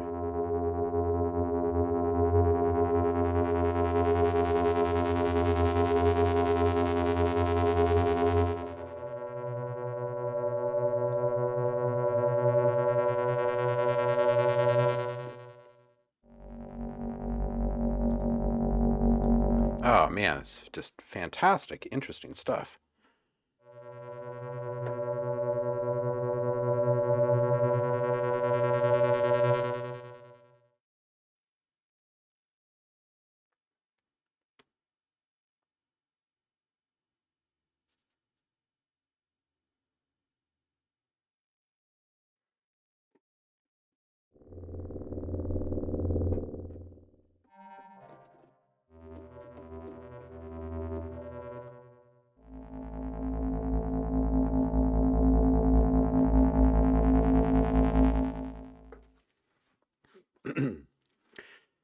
Tom says, actually, I was watching a video from a D&B dude on Twitch, and he used a formant envelope to get a punchy bass sound, and was saying how formants keep the fundamental note, which allows for better phase response as well, rather than enveloping the pitch.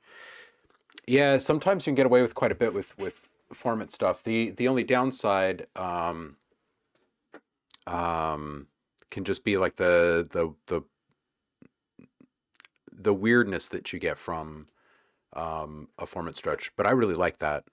It's actually one of my little tricks that I use a lot in the kits that I build for output too. Mess with the format settings a bit on certain macro controls.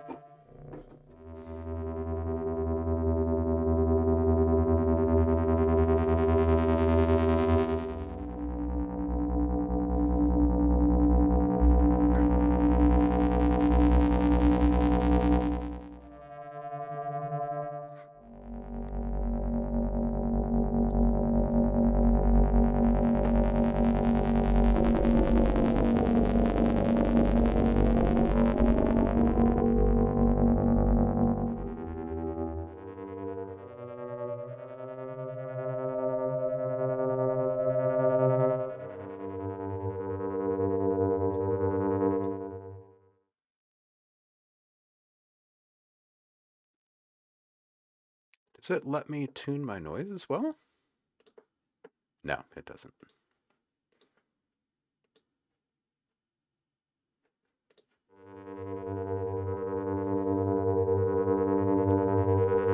All right, so what other kind of filters do we have in here then? Let's see here.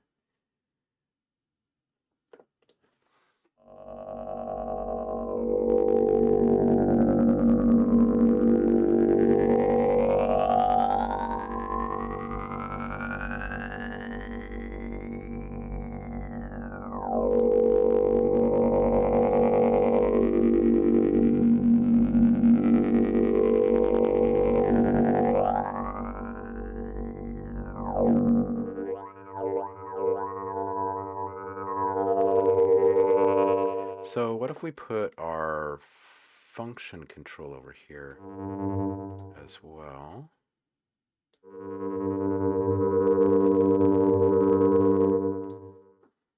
Oh, wait, hold on a second. Wrong one.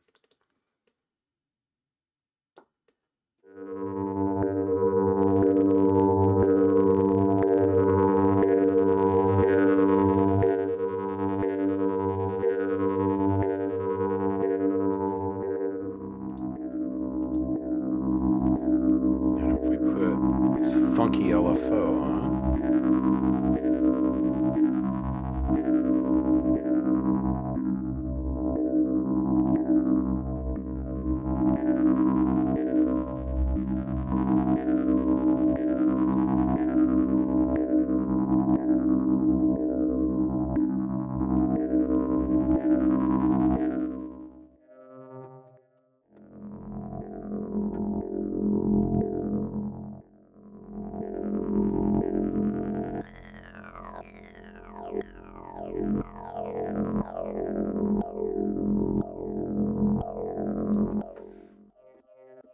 yeah, this is some interesting character in this format filter here.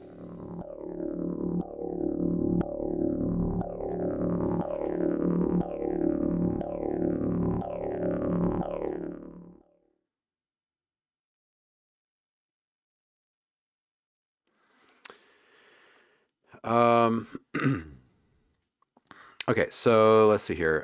Tom says, using a format envelope to get a punchy bass sound, saying how formats keep the fundamental note, which allows for better phase response as well. And you were wondering if there's any truth to that.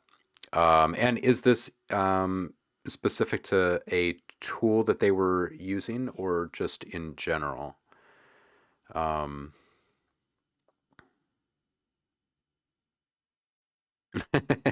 Vital, okay. You know, we could put it through. We could put the concept through the paces and put some scopes on it and see. Um, but generally speaking, if a filter is in motion,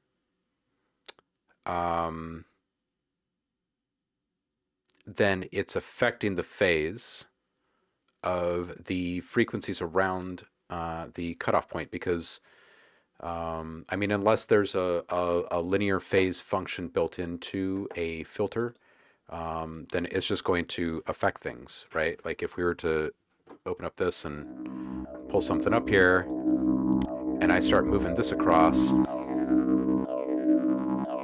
it's absolutely affecting the position of these frequencies across a range of frequencies, right?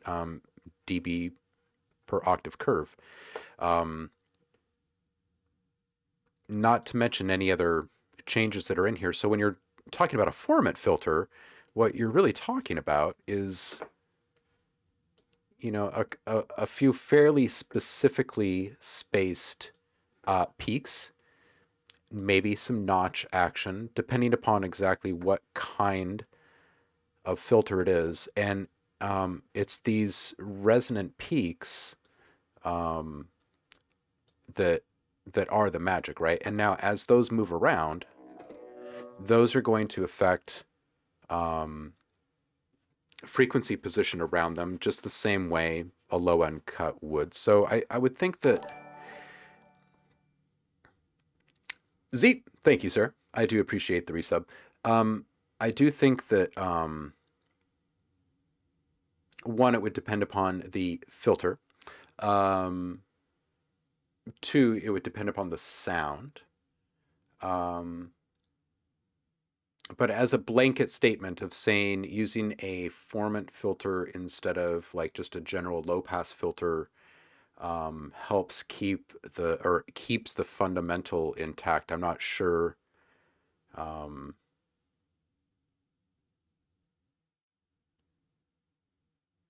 not sure how that can be universally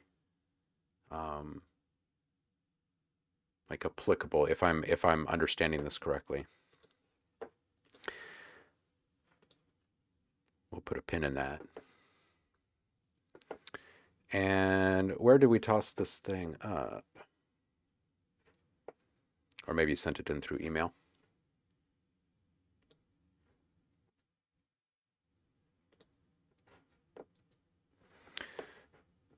Where is this, Tom? Did you just put it in the chat?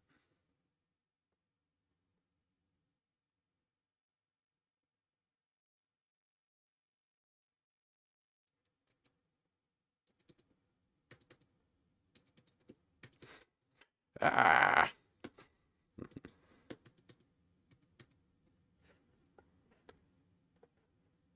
There we go. All right, so synthesized all the sounds. Would love to know where I can bring my synth journey next. All right, let's do this.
This is good.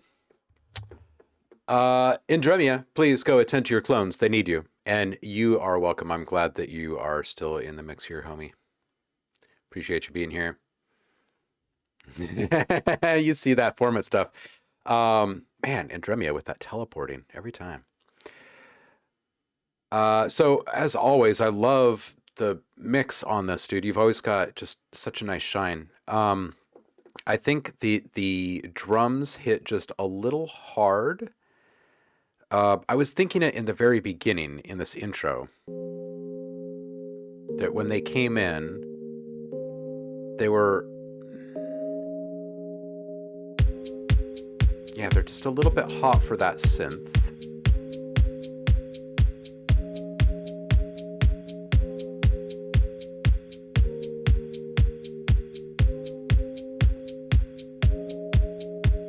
What's your low end cutoff for your reverb channel on that kick, Tom?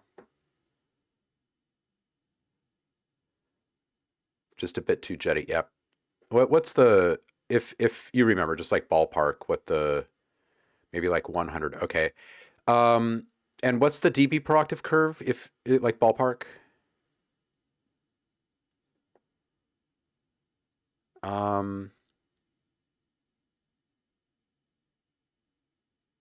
Oh, okay. You can bring that up. You can bring that up a bit because at 6 dB per octave, well, hold on a second. Let me find your low end in here.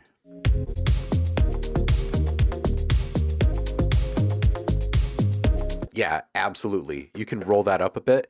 It'll create a little bit more space in the sides for those other synths, and then that synth that's, you can kind of feel that synth changes when that kick comes in.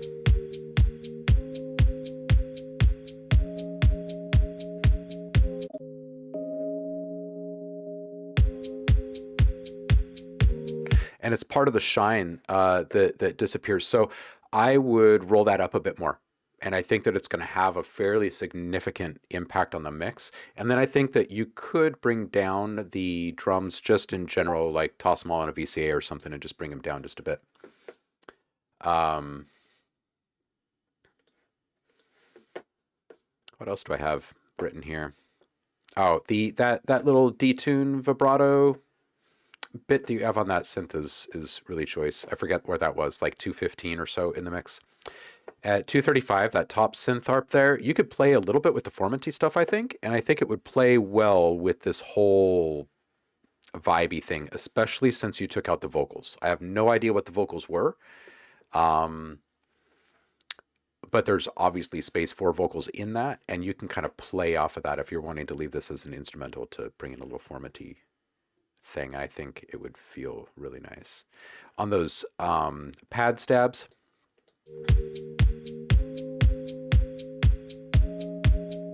I think you can play with some delays, some dotted delays, kind of throughout the mix. They don't have to be like an ever-present thing. I think it'd be really nice if they just kind of peekabooed just a few times, honestly, and then maybe then again there at the end.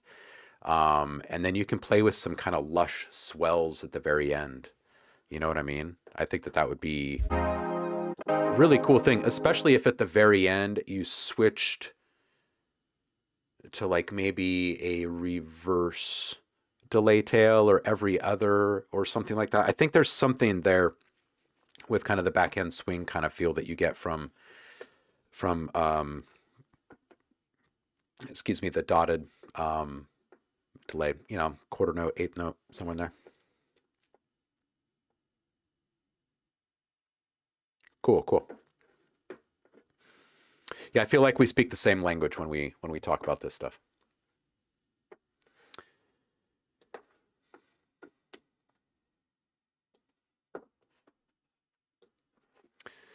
So we were going to look at something. We were going to look at, we'll make a new preset, and we were going to look at a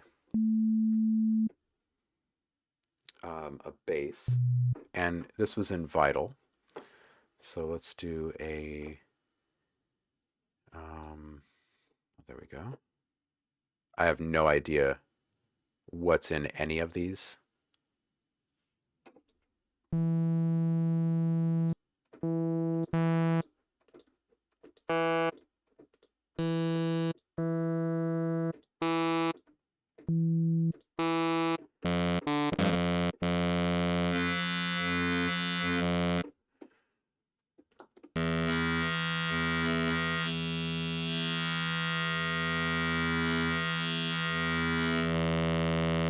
Okay, and that this is then going through a formant filter.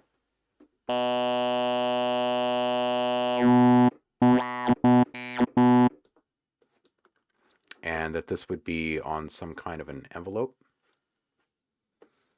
So if we were to say, bring down our...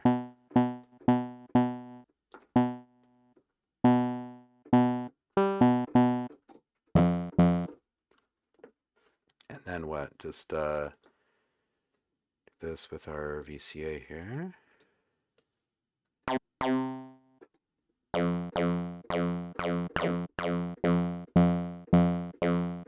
Yeah, I don't think we're going to be able to emulate that same thing from Vital in this. We'll have to crack that open in a different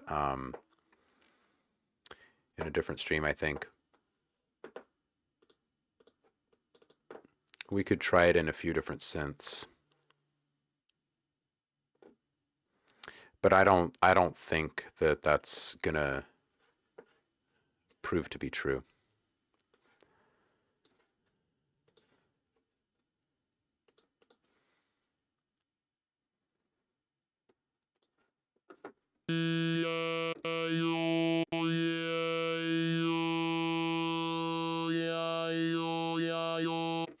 Yeah, the more I'm thinking about it, the more I'm not quite sure how to even feel about a comment like that, honestly.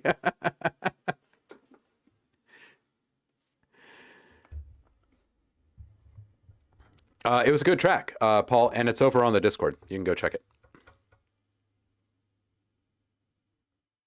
Oh, excellent. Yeah, I'm glad. I'm glad that I could help, dude. Anytime. Anytime. Continue my exploration of pigments, trying to figure out this this synth here.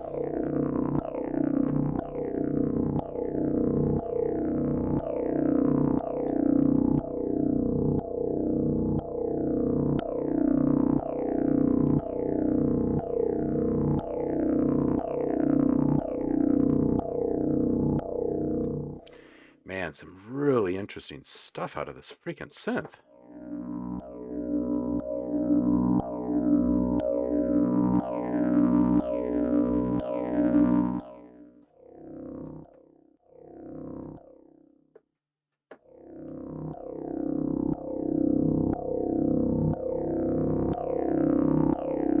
Ooh, yeah, put that on a slow roll. Let's do this. Let's what is... Yeah, sure, this can be LFO1.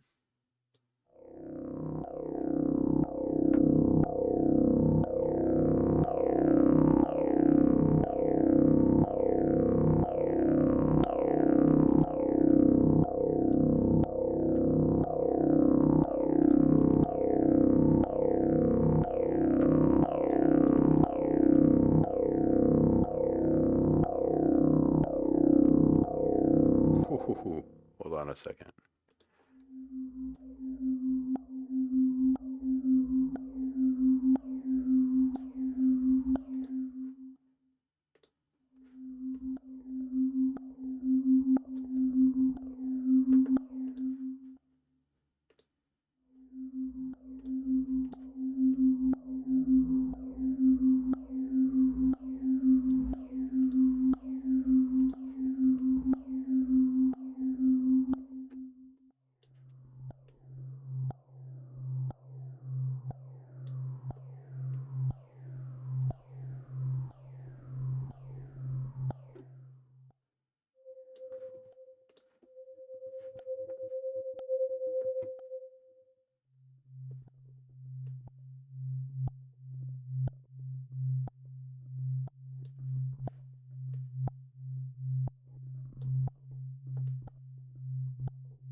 Ketchup chips, huh?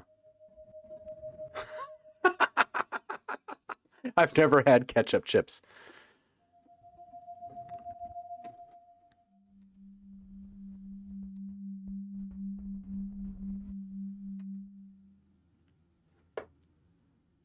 Like salt and vinegar only works.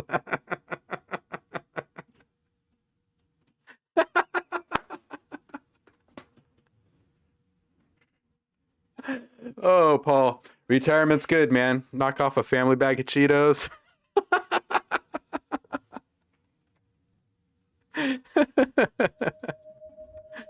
Oh, man.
Let's get back over to those effects now.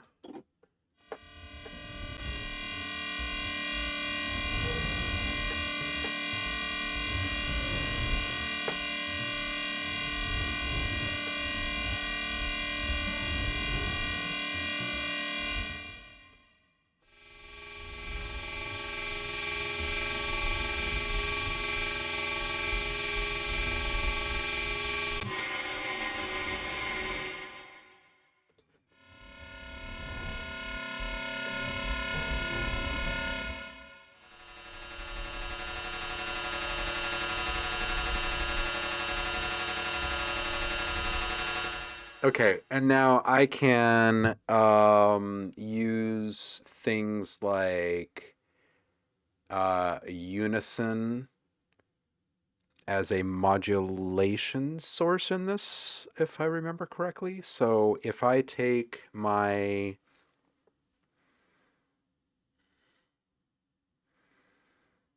it's the most creative way to do this. Oh, and we've also got these combs over here too.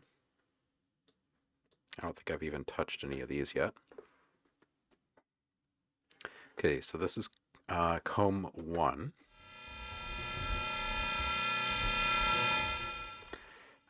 Source. We need a source, huh? Well, let's say that it's key tracking. And I guess we can mod LFO1 with this.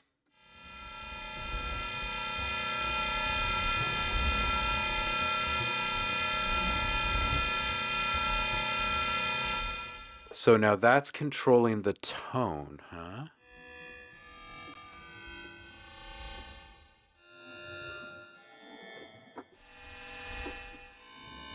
Oh, interesting. So my key tracking is affecting the depth.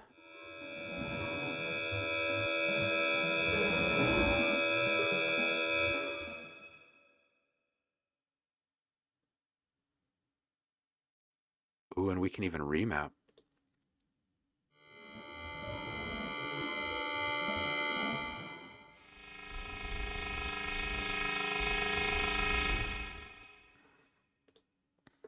So we can remap this. Can we? Oh yeah, we can draw in our own shape here.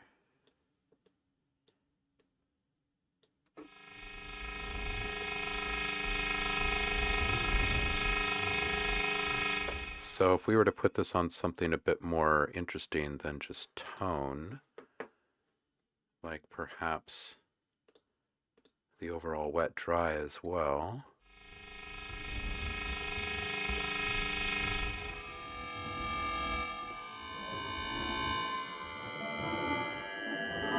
So as I go up, it's going up in amplitude. Okay. Got it.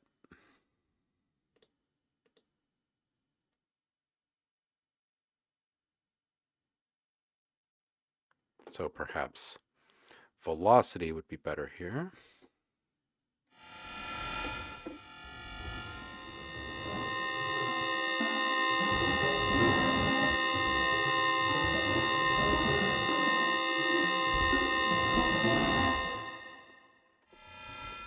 Wild.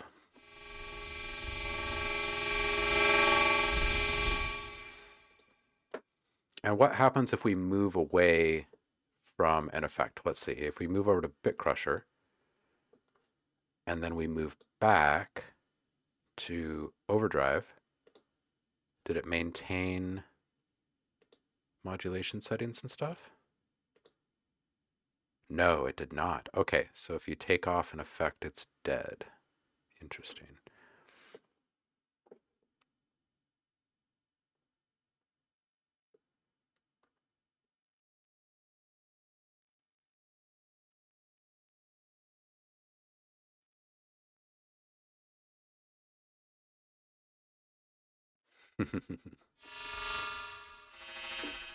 Man, some really interesting choices in this.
So interesting. So I could put this straight through a second filter, and we could put a comb on this one.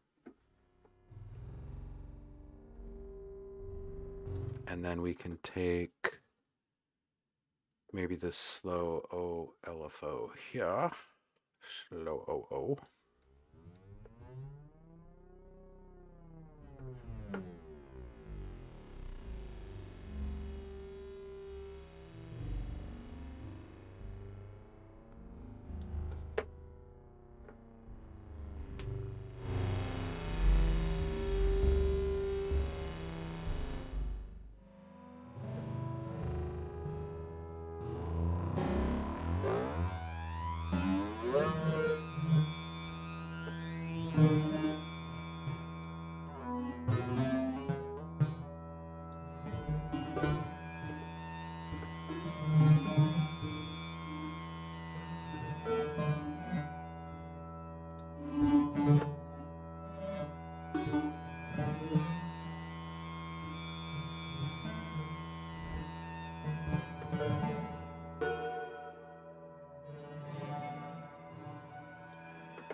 For Pigments users out there, I'm interested to hear what you feel the limitations are of the granular engine that you bump up against.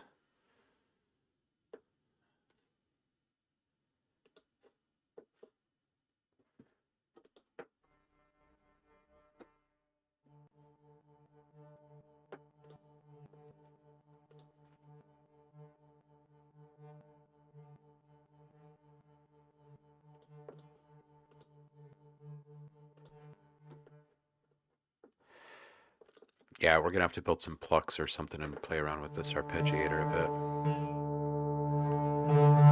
because it looks fantastic. Let's do that.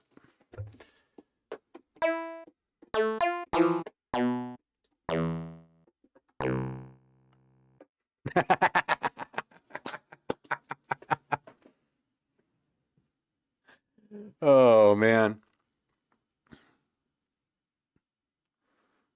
Your gallbladder.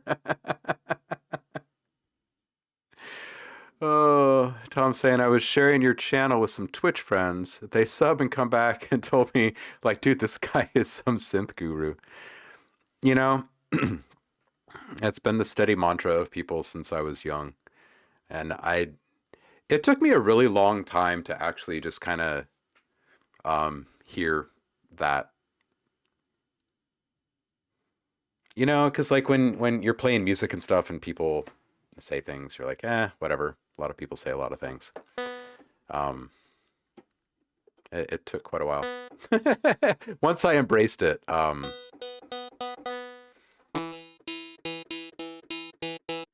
things started to come more into focus for me.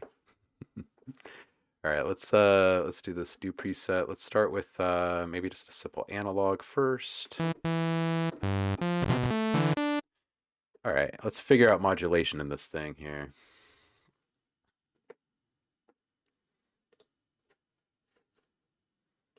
Still getting used to the fact that I have to find a plus button to click on.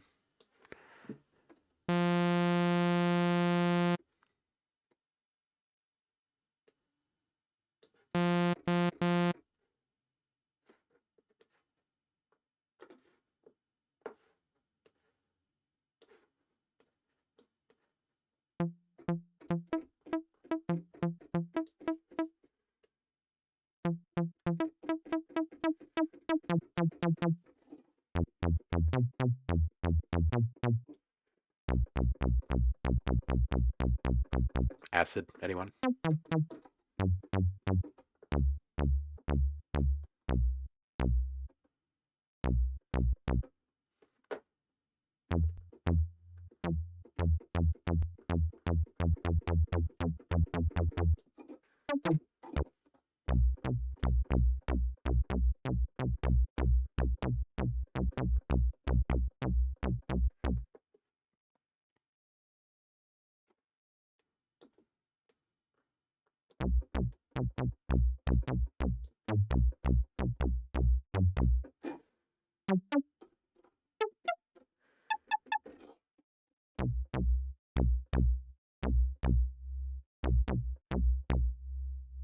Right, more subliminals.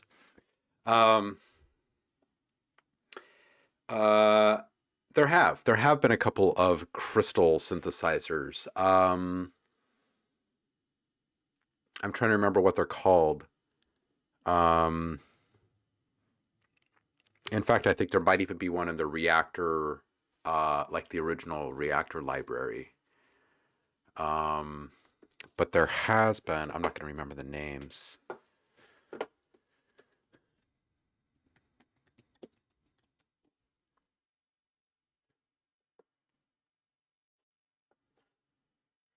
Well, there is crystal synth, um, but that's not what I'm thinking of. That's by Green Oak,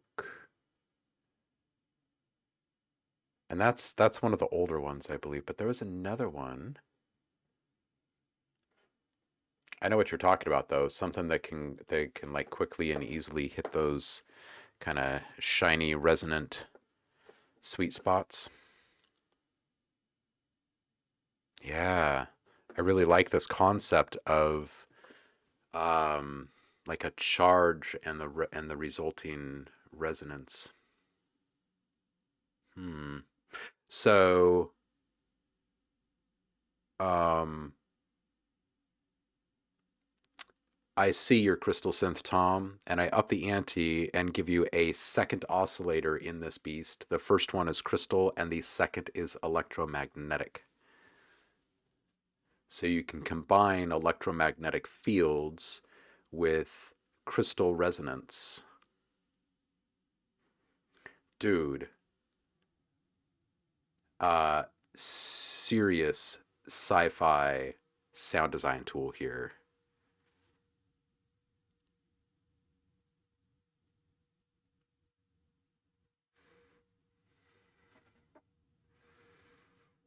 Mm-hmm.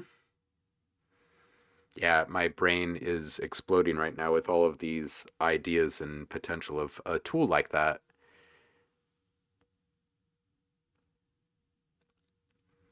You toss filters in there and it becomes subtractive. So if you had uh,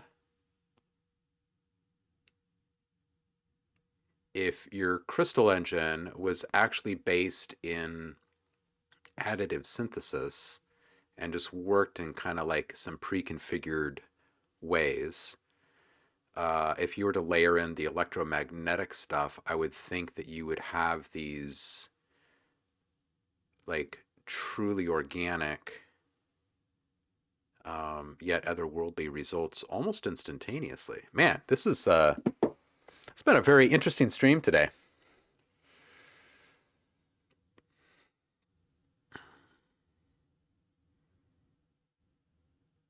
Yeah, yeah, yeah. I'm feeling that, Tom, dude. Mm.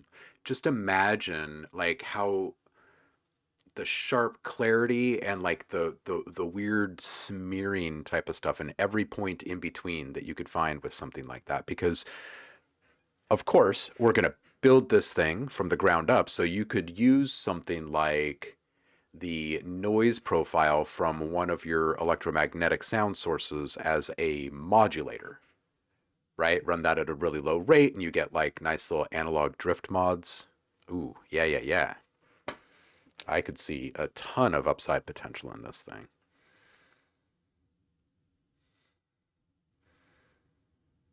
Hmm.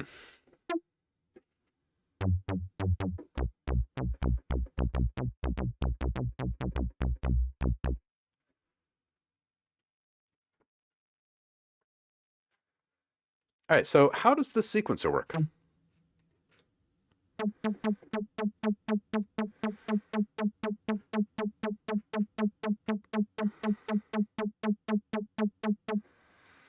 All right, gate.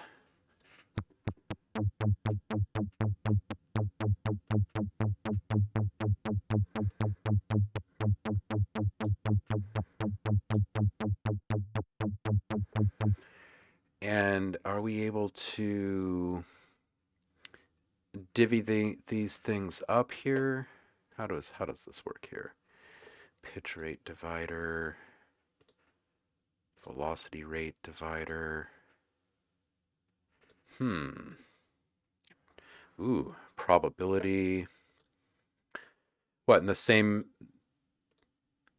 goes for the arpeggiator, huh? Okay.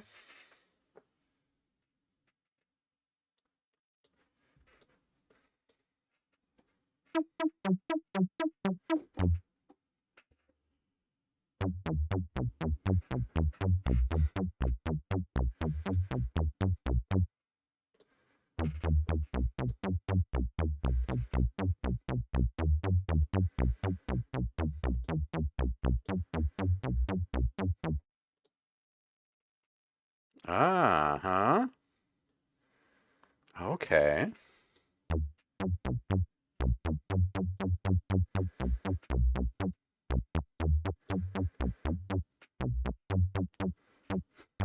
Okay, now this is actually a pretty cool way to approach a sequencer.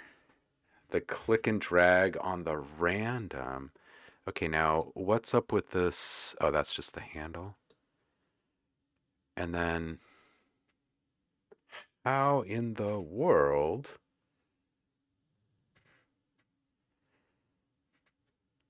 Okay, so we've got polyrhythm on over here. Okay. Now we're getting into some fun stuff here.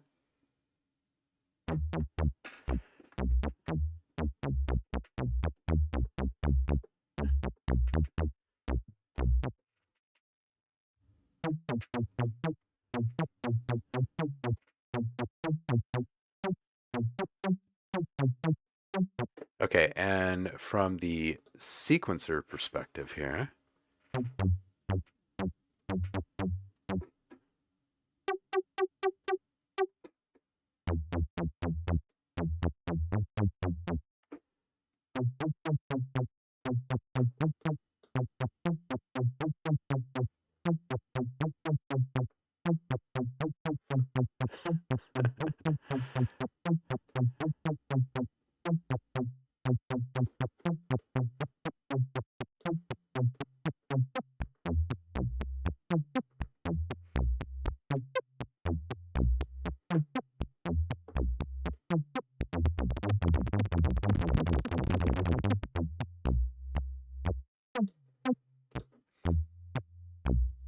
And of course, you can sync to triplets or dotted. Okay, so it's both incredibly simplistic and really cool at the same time with the click and drag randos. I'm just trying to figure out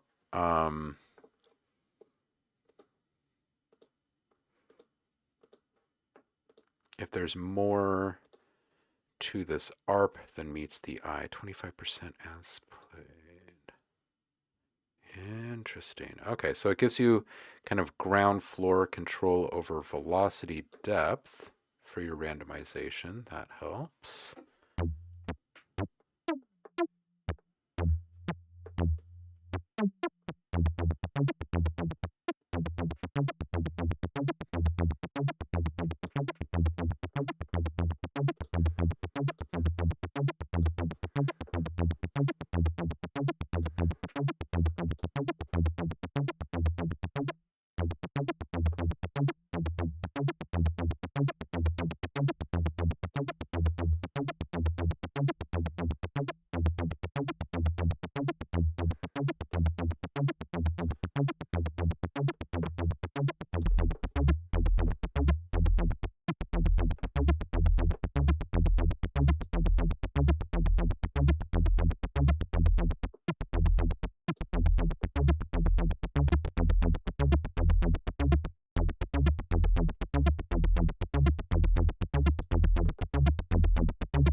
Tom, I could spend all day inside of Absinthe, as most people here have probably already figured out.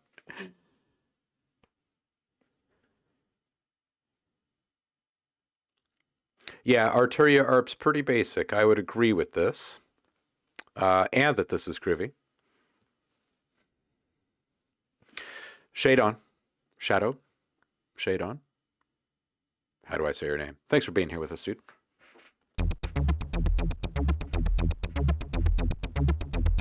Hey, it's one of those guys. It's just a basic sawtooth. I'm just trying to figure out the arpeggiator. I've only taken Pigments for a spin a couple of times here on the stream, so I'm letting everybody watch me figure this out with full transparency here.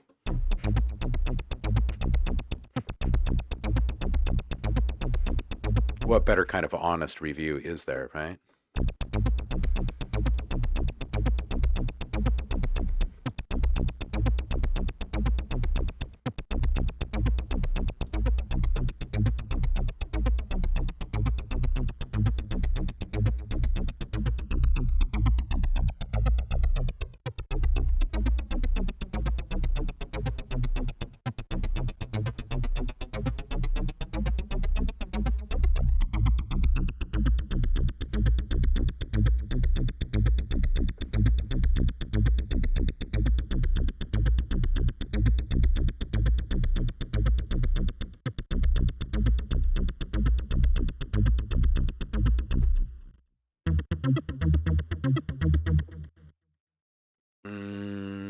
Let's see here. How do I do this again? Copy to FX4, bring FX4 over here and bring it up.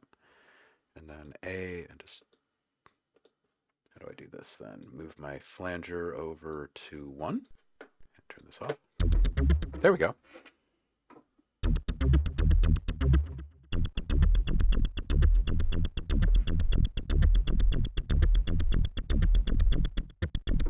All right, so I want dedicated pitch manipulation. Arturia was wondering what we'd think about this, and what I think about this is that this needs a legit pitch shifting effect that's dedicated.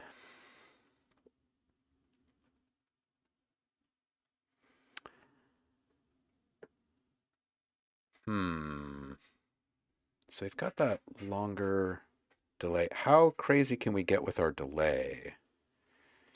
Time, like 5 milliseconds or so. Take out our subs.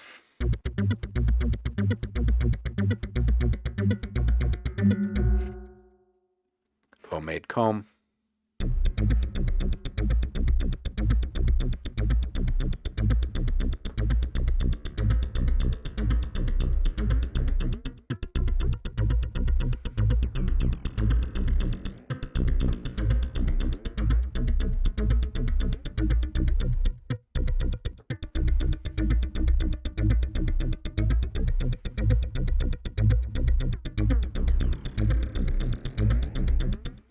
Okay, can I just say that it's really nice to have a fine tune, a millisecond fine tune that actually goes down to the 100th, so you can actually tune your home rolled comb filters.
Yeah. Okay, Arturia, I want more effects.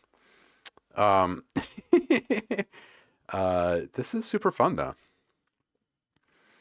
I think that what I really need to do is dig more into these combinators where I'm able to combine my different triggers, source, and types. I'm definitely digging this function tool, especially with the scale here. Loving this.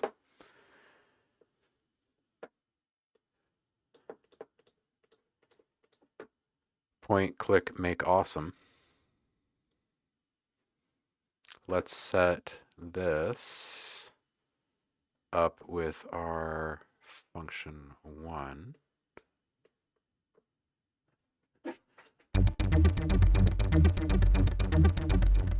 And let this run.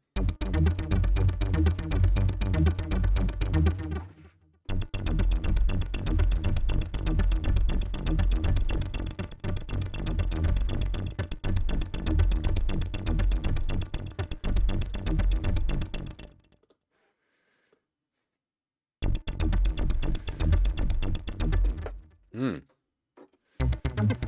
Yo, what up, Subvids? How are you, dude?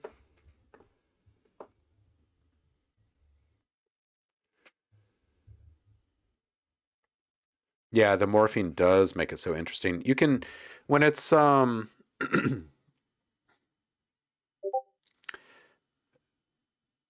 stuff is laid out this way, you can really stick to the most simplest of sounds coming out of your oscillators. Um, it really frees up the samplers too. Yeah, I'm liking it. I'm liking it. Oh, you're supposed to ask me questions. Let's see here. Yeah, it does kind of have a Kraftwerk kind of vibe to it, doesn't it?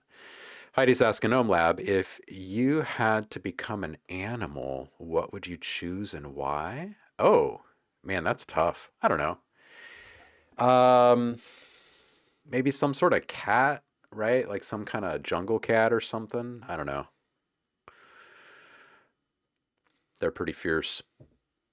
Then again, it might just be kind of cool just to be a sloth and like hang out and I don't know, like freaking eat some figs all day or something. I don't know. I don't know. If I could pick my environment as well, I probably would be like maybe a cat, like a house cat perhaps, because they're pretty flippin' pampered. I would tell my owner that I need like some really nice jazz, constant treats, sushi. What kind of cat or what kind of animal, huh? And what is your spirit spider? My spirit spider. Um, I don't know. Maybe the daddy long legs. Um, because I just don't bite. King of the squirrels, of course. Yeah. Yeah. You'd be a Charlotte's Web kind of spider. Okay. Okay. Spider pig. Oh, man. Spider pig does whatever a spider pig does. Da, da, da, da, da, da. Now, you've written a hit song when all someone needs to do is say Spider Pig in a chat room, and instantly the song is stuck in everyone's mind. Welcome, by the way, Jack Ball. Good to have you here, dude. Daddy Longlegs only live for a few hours. I don't know about that. We would have these crazy, crazy big ones in the house that I grew up in. They had some really good hiding spots. Yeah, it is instant, isn't it? Man. And I could just see it, like the pig crawling up on top of the ceiling. How many years ago did they make that Simpsons movie? Because I don't think I've watched it since it came out, like 20 years ago or something. Man. Yeah. Spider Pig does whatever a Spider Pig does. Spider go seek. Yeah, we should rewatch it, right? That would make Twitch happy. Um, eventually we'll just say screw it, and we'll just ditch the status with Twitch so we can do whatever the hell we want in these streams and not really worry about repercussions. Although something tells me that Fox would give us the massive smackdown if we just started watching Simpsons here. I'm still not understanding that mentality. I think that there's just too many dinosaurs involved in how things operate online. They just don't quite understand that if there's a whole bunch of people gathering somewhere to like enjoy one of their products, that there's a lot of potential for them there. Someone needs to learn these old farts.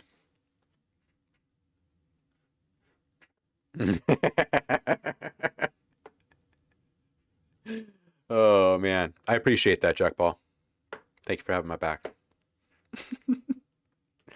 Spider Pig, Spider Pig. Da, da, da, da, da, da, da, da. It is 1 o'clock. It is time for me to bail. Do do do do do do. And that's how I trick you all into listening to me sing. How about that? Didn't Fox sue the Simpsons a few years back? Yes. Yeah. Yeah. Matt Groening, by the way, also produced a small local strip here in the local Portland rag called Life in Hell. And anyway, I used to sit on the steps down in Pioneer Courthouse Square, which is like the square block right smack dab in the middle of downtown Portland, like Southwest Portland, for those who are familiar. And he used to sit there in his chair and make these comic strips right there at Pioneer Courthouse Square. And I would go and I would sit and watch him sometimes. And I first learned that he would do this when I was in high school, and I would go downtown, and Heidi knows some of these people actually. I'd go downtown with some of these guys and hang out, and we'd get like, coffee or whatever and sit on the steps in the square. And I realized one day, like, what was happening with this guy. And I would go down there sometimes, like just on the weekends or after school or whatever, and just watch. And he's fantastic. And he would even share like little stories and stuff sometimes, like about where different character names came from in The Simpsons, like what towns he's spoofing on and stuff. And man, cool stuff. Oh no, remix beat battle with Chris's voice. Oh no.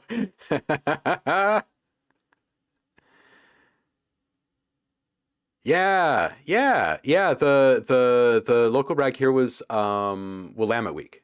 It was in the Baltimore City paper. Yeah, it's good to know like just how far reaching it was.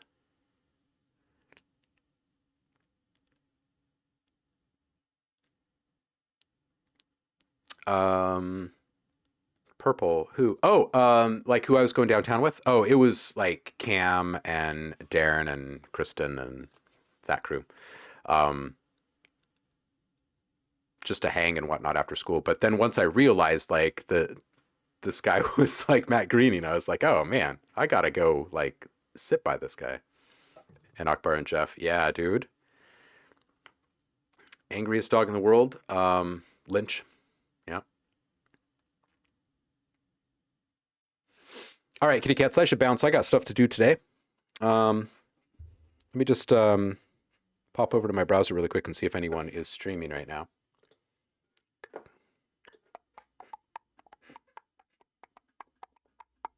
And while I do this, I'd just like to say thanks for a fun and interesting stream today. We talked about some stuff. Whoever wasn't here at the beginning of the stream, go back and watch the beginning of it. Oh, and speaking of, if you have the ability to watch streams VOD here, that means that you are subbed, and that means that you have free sounds waiting for you over on the Discord. So go hit it and grab your sounds. Whatever you're inspired to make with the free sounds each month, this month it's the Sacred Sound Pack.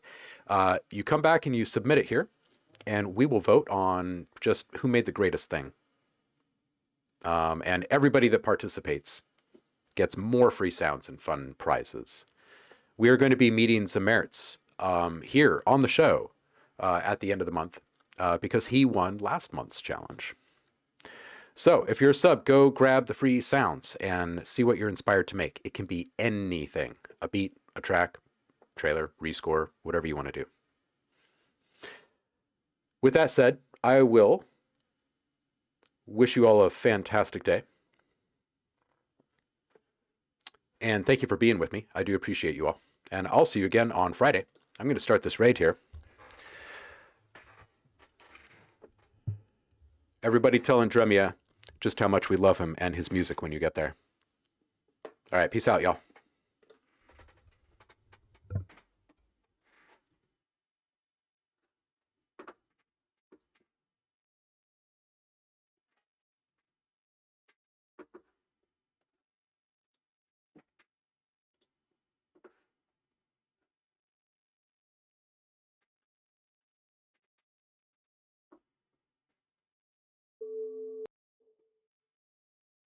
Oh no.